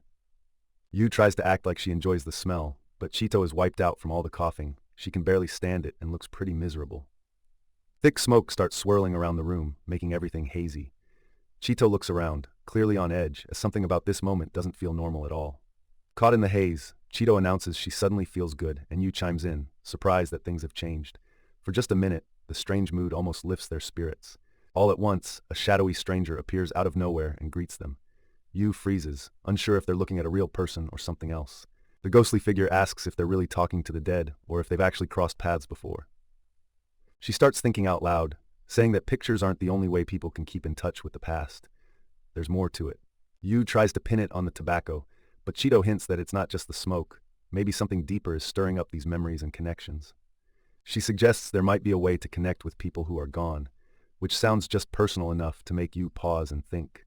Leaning on the railing, Chito brings up imagination, wondering if maybe it's their minds that fill the gaps and reach the people they've lost. Now that the moment has passed, Chito blames the leftover tobacco for how sluggish they both feel, while Yu agrees she can't shake off that dazed feeling. Staring up at the massive structure, one of the girls admits it's impossible to figure out the details because the thing is just overwhelmingly huge. They realize circling around this giant structure would take way too long, so finding a shortcut is the only real option. As they ride through the ruins on their vehicle, Yu changes the topic, making Chito worry about what other problems could show up. Chito points out they don't have enough food to even try climbing all the way up. Yu reminds Chito that a strange creature told them to reach the top floor, then brings up how the weird fish showed up from higher up. Their vehicle rolls into a shadowy tunnel, and Yu is left wondering why they're even listening to that advice, when it all feels pointless. Chito admits she can't remember anything important, so there's nothing worth forgetting. Yu tries to push her to remember anything useful at all. Yu asks if they've had food today, and Chito says yes. Yu jokes about forgetting little things, but Chito is honestly just tired of the silly conversation. Above their heads, huge bundles of wires and beams block their path, with a bright white light shining through the mess. Their vehicle drives below those twisted cables, looking tiny under the giant structure. Moving past this part is not going to be easy. Both girls look up at the tangled beams and wires and realize this next obstacle is going to be a tough one to clear. They stop the vehicle by all the tangled beams and harsh bright light, instantly figuring that whatever's making that glare must be trouble waiting to happen. She spots some wires pulled apart and wonders if there's any way they can squeeze through and get inside from there. Yu suggests blasting the structure open again, and Chito sounds annoyed that blowing things up is always Yu's idea of a solution. She figures if they blow open the weak spot, they might finally get through. The idea makes her pretty excited about actually having a way forward. She remembers they have some explosives left, wonders if things could really be this easy for once, but finally just agrees to go for it. They check their supplies and realize they've only got half their explosives left, since the other half went to saving the fish earlier. Chito warns that using all their remaining explosives on this is risky, but Yu wants to go all in and not hold back. As Yu sets up their last explosives, she jokes about how much they've smashed along the way. Chito quickly reminds her most of that was totally Yu's fault. Chito calls out Yu for causing chaos from the very start, sounding frustrated, but also kind of used to it by now. Yu struggles to explain herself, while Chito keeps pressing her about all the damage. There's a pause as Yu searches for an answer. Chito blames Yu's obsession with explosions for most of their messes, making things tense and awkward for a second as Yu tries to defend herself. She admits all the noise and destruction hasn't really gotten them any closer to their goal. Yu ignores the comment and gets the explosives ready. They realize the detonator won't reach, so Yu has to set it off directly, and likes that she gets to take point on this one. Yu lines up her shot and takes careful aim, with Chito waiting from behind cover to see how it turns out. Chito tells Yu to make sure she hits the explosives. Yu just answers with a quick yep and zeroes in on the target. Yu squeezes the trigger. The bullet tears through the air and smacks right into the explosives, setting off the blast they were hoping for. The tower wall finally blows open from their shot. Chito shrugs off all the noise, but Yu just grins at her, saying blowing stuff up always helps her feel awake. Once the explosion dies down, Chito and Yu check the wall and realize all that noise didn't actually get them any closer. The tower still stands with hardly any change. Yu tries to look on the bright side, saying at least they got some excitement, but Chito just gets irritated since nothing really improved. Chito grabs at Yu in frustration, and Yu lets out a quick yelp, feeling the sting from how badly their plan went. Back by their ride, Chito notices the area has gone dark because the bright light from earlier has disappeared, which suddenly makes things feel even more uncertain. While they're searching for their lantern, Chito points out that the tower itself is starting to glow now, and the change catches both girls off guard. Chito steps closer and hits a glowing button on the side of the tower, and a faint electronic sound tells them something inside just turned on. She hits the glowing button and jumps back with a shout as the giant door grinds open in front of them, leading into the dark. Suddenly, a strange floating figure appears and welcomes them to main tower number 6, so the girls realize they've stumbled into a completely new part of their journey. Yu doesn't waste time. She points right at the floating thing overhead and asks what it's supposed to be, getting the whole scene rolling fast. Up above, this weird floating being basically introduces itself and explains that the display is a graph showing how it's doing, adding to the surreal first impression. Chito steps in, pointing out that the being looks see-through and definitely isn't human, which makes both girls uneasy about what they've stumbled across. The floating AI catches Yu and Chito off guard, as it casually explains that they're seeing right through it because it's just a three-dimensional projection, not a real body. The AI finally spells it out. It runs the tower, managing both machines and people, so now the girls know their new guide is actually the whole building's caretaker. Yu asks why the AI's body is stretching out, and it just blurts out that it's happy, but also admits guiding everything here is actually kind of tough. It tells them the doors here have been closed forever, and that meeting anyone, even just now, has been super rare for a long time. The floating AI admits it's totally cut off from the other tower AIs, which leaves Yu peering up, more interested in how see-through it looks than what it just confessed. Chito asks if being stuck here alone feels boring, and the AI admits it hasn't had any real interaction in ages, so life's just been empty. The AI finally admits it's acting happy because meeting new people like them is a huge deal after all these silent years. The girls drive after the AI as it leads them through a huge hollow hallway, their vehicle's noise echoing around them. The projection floats close and tells them to turn right, guiding them deeper into the tower's maze. She follows the AI's directions, but she's still pretty unsure about what they'll find up ahead. The AI announces that their next stop, the elevator they've been searching for, is just around the corner. Chito spots the elevator and realizes they might finally be close to getting out of these dark, winding halls. Both girls start thinking that all this freedom to go anywhere feels pointless if there's nowhere they really want to be. Yu hears that the AI has spent its lonely time writing poetry and immediately wants to know what kind of poems it came up with. The AI says everything around here is coded in binary, so even its art is hard for humans to understand. The being finally brings them into a giant room and lets them know they can use this elevator to reach the higher floors. Yu asks what it actually means for the AI to disappear, and the AI is blunt. Once its task is done, it'll be totally gone, basically dead. Chito wonders why the AI would want to end itself, but the AI says it just wants everything to stop now. The AI tells them their elevator will work after it's gone, so there's nothing holding the girls back, even though Chito doesn't feel right about this. The AI tries to get Chito and Yu to imagine what forever feels like, hinting how dragging on and on is actually pretty awful. Yu just shrugs off the idea of oblivion like it's only about forgetting, but Chito pushes back, saying that's not really what it means. The AI admits all those memories just add up to confusion and loss, like being trapped wide awake forever and unable to let anything go. It begs the girls to let it shut down before its reserve power runs out, saying it wants an end now and is ready to be done. Chito realizes that everyone they meet asks for help in some way, and now the AI thanks them for letting it finish, saying its time is up. The AI confesses it wants to pray before shutting down, and reflects that to outsiders, travelers like Chito and Yu seem just as distant as gods. The AI tells Chito and Yu it has always looked after projects that failed, and now it says goodbye for real, while the Chito wakes up bundled in blankets on a hard bed, with snow drifting down around her. Everything looks cold, unfamiliar, and she doesn't seem eager to move. She carefully pushes herself upright, moving slow as if the cold or uncertainty makes getting up even tougher. She slips off the bed and thuds onto the ground, sending snow scattering while her stiff body struggles to recover. Still sitting in the snow, Chito looks a little stunned from the fall, with her hood ripped and frost clinging to her clothes. While Chito tries to shake off her fall, Yu shows up nearby holding a chunk of bread and calls out, happy to have found her. The empty snowy ruins stretch out all around, making Chito and Yu's small reunion feel even smaller compared to everything else. Suddenly Yu yelps after Chito hits her with a snowball. Chito sits up, probably surprised that her throw actually landed. Yu laughs and calls Chito a cheater after getting nailed with the snowball, and soon both girls are sprawled out in the snow, turning play into a mess. Walking down the snowy street, Chito checks if Yu still has their bag, and Yu quickly lets her know she grabbed it. The girls stop side by side in front of their old truck, and someone sits quietly inside, waiting for them. Chito clings to a worn doll as someone off-screen counts them, 2 kids and 1 adult, like they're being registered or checked in for something. Arms full of supplies, the girls glance at each other to make sure they haven't forgotten anything before leaving their old shelter behind. Snow falls quietly outside while smoke rises from the roof, showing that life inside keeps going, even as the outside world feels empty and frozen. Lined up with their metal lunchboxes, Yu grins and announces it's finally time to eat, while both girls settle in for a meal together indoors. Both girls eat quietly for a moment. Chito looks unsure as she stares at her food, while Yu seems completely zoned out, chewing without much thought. She looks up and asks if the food is any good, wanting some reassurance before she digs in more. Yu gives a simple yes, and Chito nods, taking comfort from Yu's answer and settling back to her meal. After finishing, Yu leans over her empty dish, wishing out loud for more food, while Chito stands up and quietly thanks whoever made their meal. While eating, Chito turns to the older man nearby and asks what something means, showing she still reaches for answers even during simple moments like this. She looks to the old man, wanting an explanation, and waits for him to answer.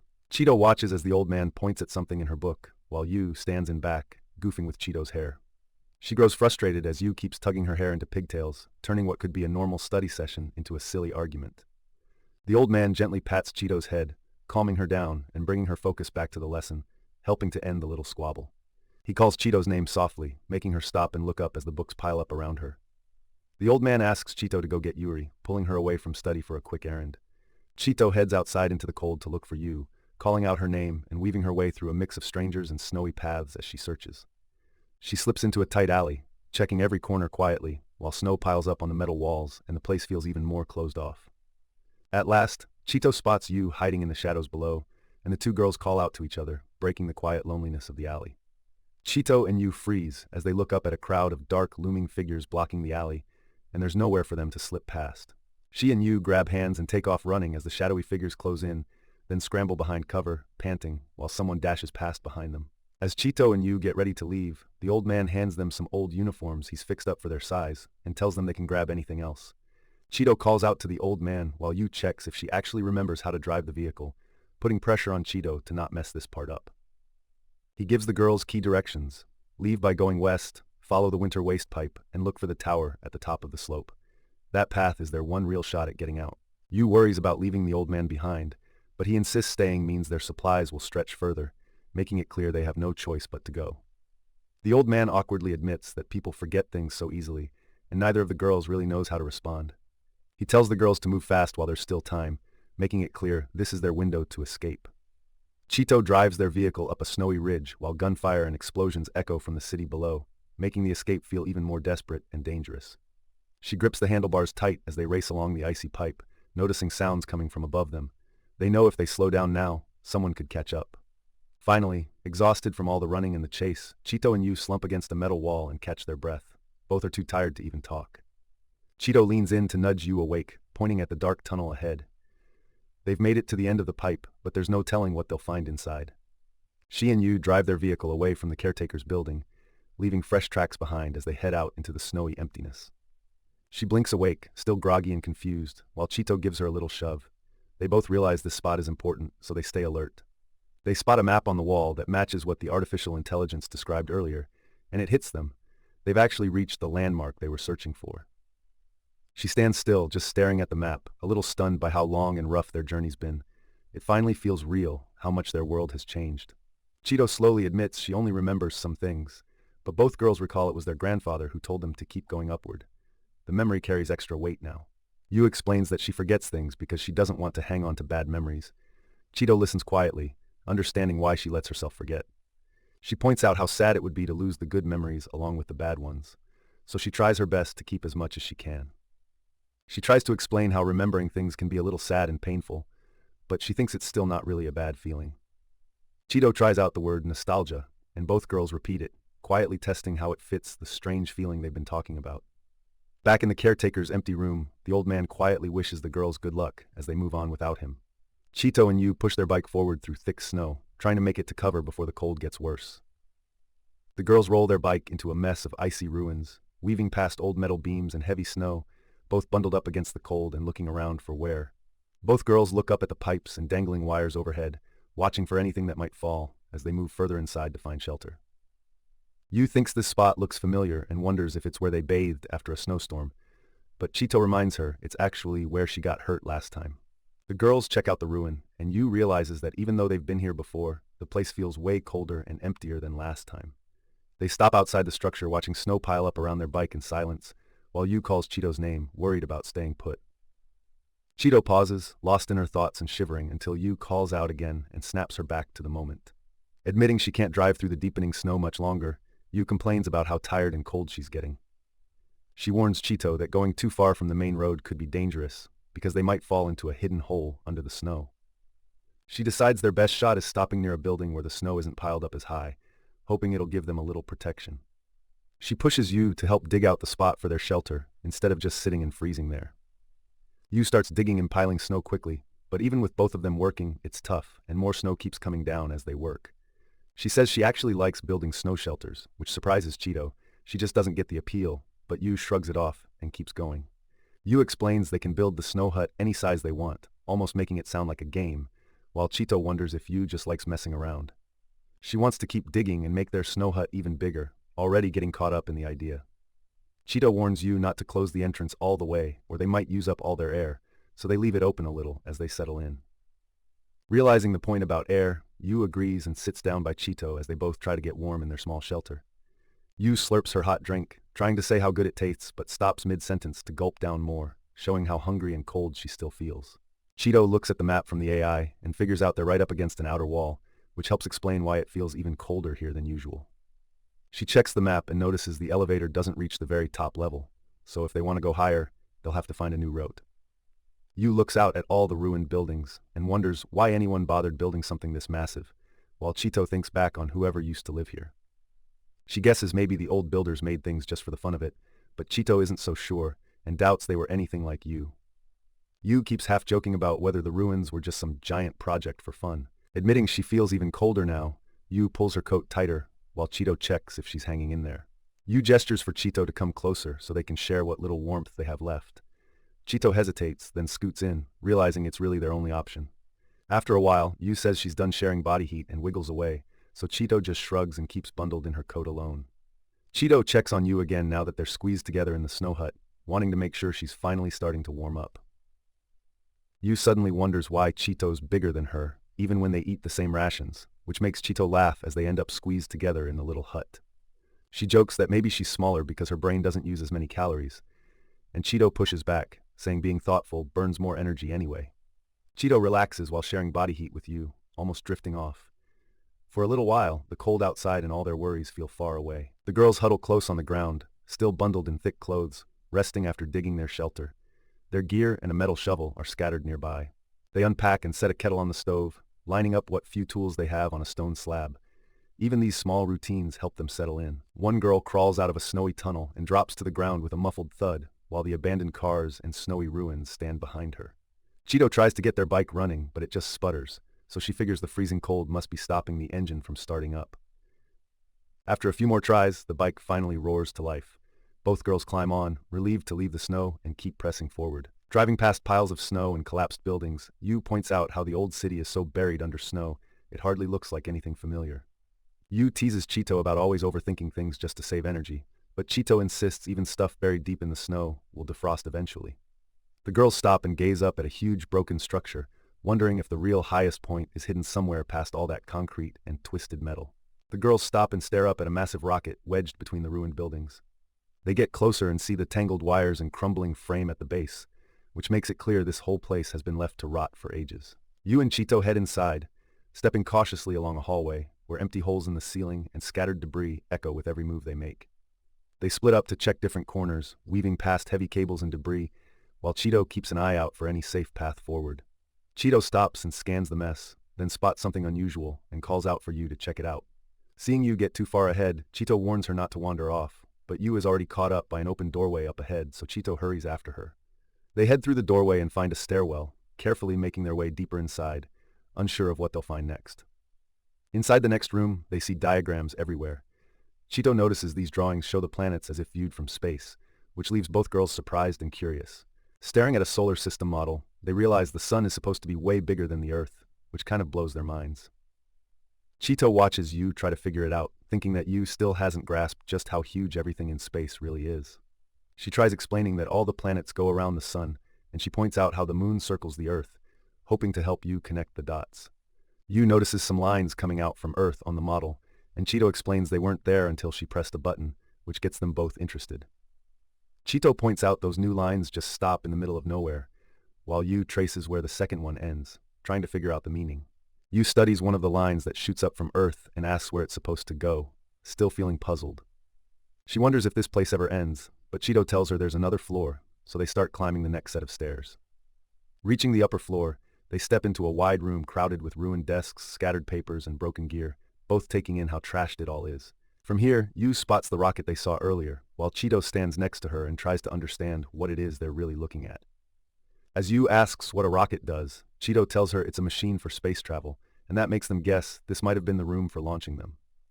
Yu points out a skinny walkway crossing the gap and suggests they can use it to get across, even though it looks pretty unsafe.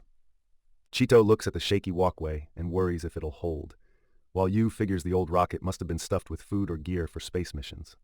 Yu glances up at the empty sky and honestly can't understand why anyone would want to reach space, since she doesn't see what's interesting about it. While they cross, Chito mentions that space has stars and planets, but it's mostly empty, and the distances between everything are way too huge to imagine. Yu teases Chito for thinking about something besides food for once, and Chito just gives her a sheepish, well, as they keep crossing the walkway. Chito carefully checks if the unstable walkway can hold their weight, while Yu waits her turn, wondering out loud if it's really safe to cross. She squeezes through a busted opening and checks the dark space ahead. They both pause, unsure if going further is a good move or just risky. As Yu tries to climb after Chito, the structure suddenly creaks, causing her to slip and nearly fall. Every step now feels full of danger. Chito freezes when she hears something crack above them, but Yu just keeps mumbling about food, totally missing that anything's wrong.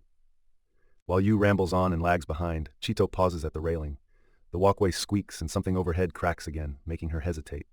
Yu picks up a crumpled paper and guesses it's about food, but Chito actually looks at it and notices it's something different this time.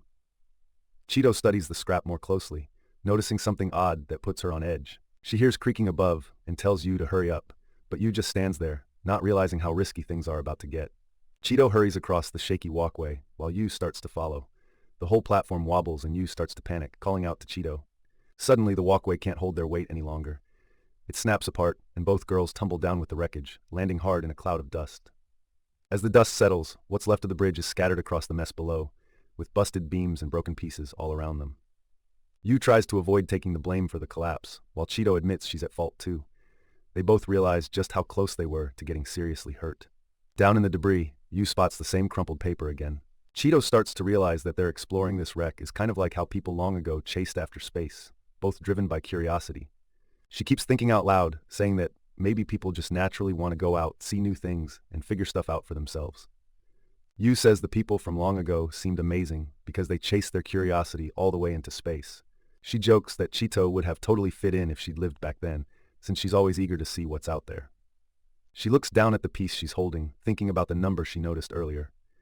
For a moment, she quietly admits she probably would have liked that world. Yu doesn't care much about the number and asks what it matters, while Chito points out the ice broke away when everything crashed down. She studies the map and starts piecing it together. If what she found is number 4, then some of the earlier launches didn't get far.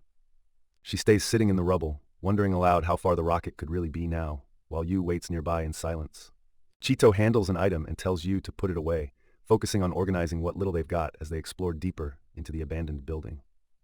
Yu gripes about hauling more books that probably can't even be read, but Chito argues it's still important to keep them.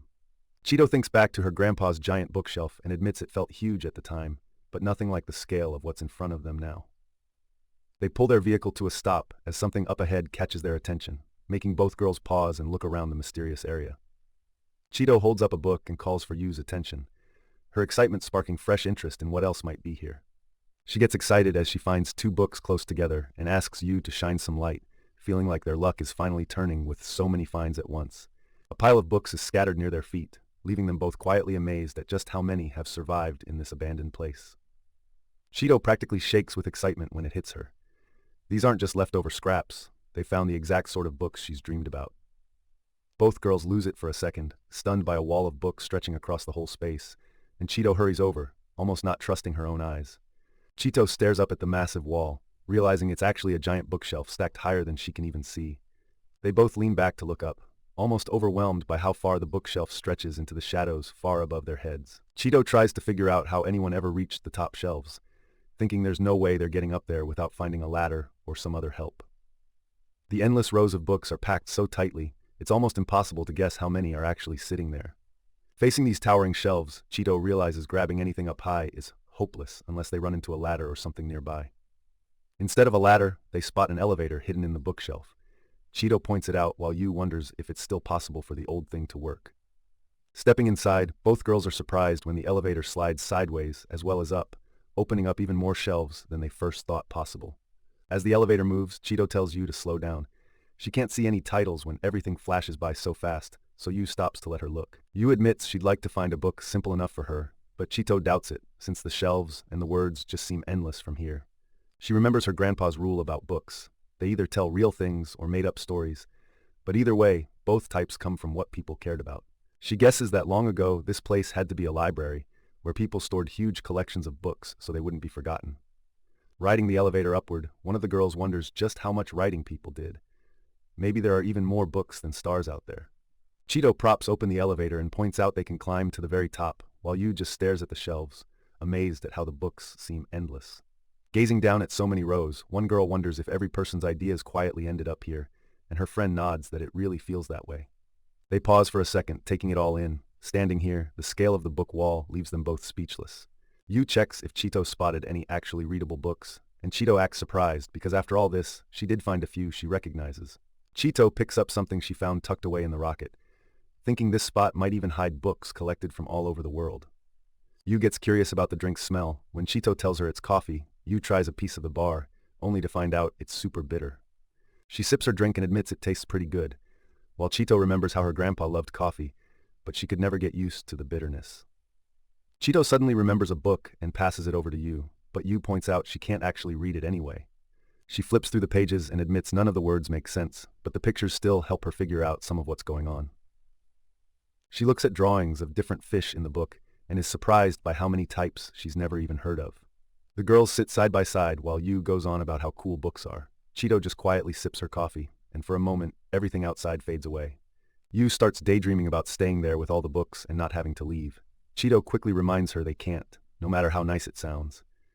Thinking back, Chito remembers her grandpa used to love collecting books, and she realizes she picked up that habit from him without really noticing.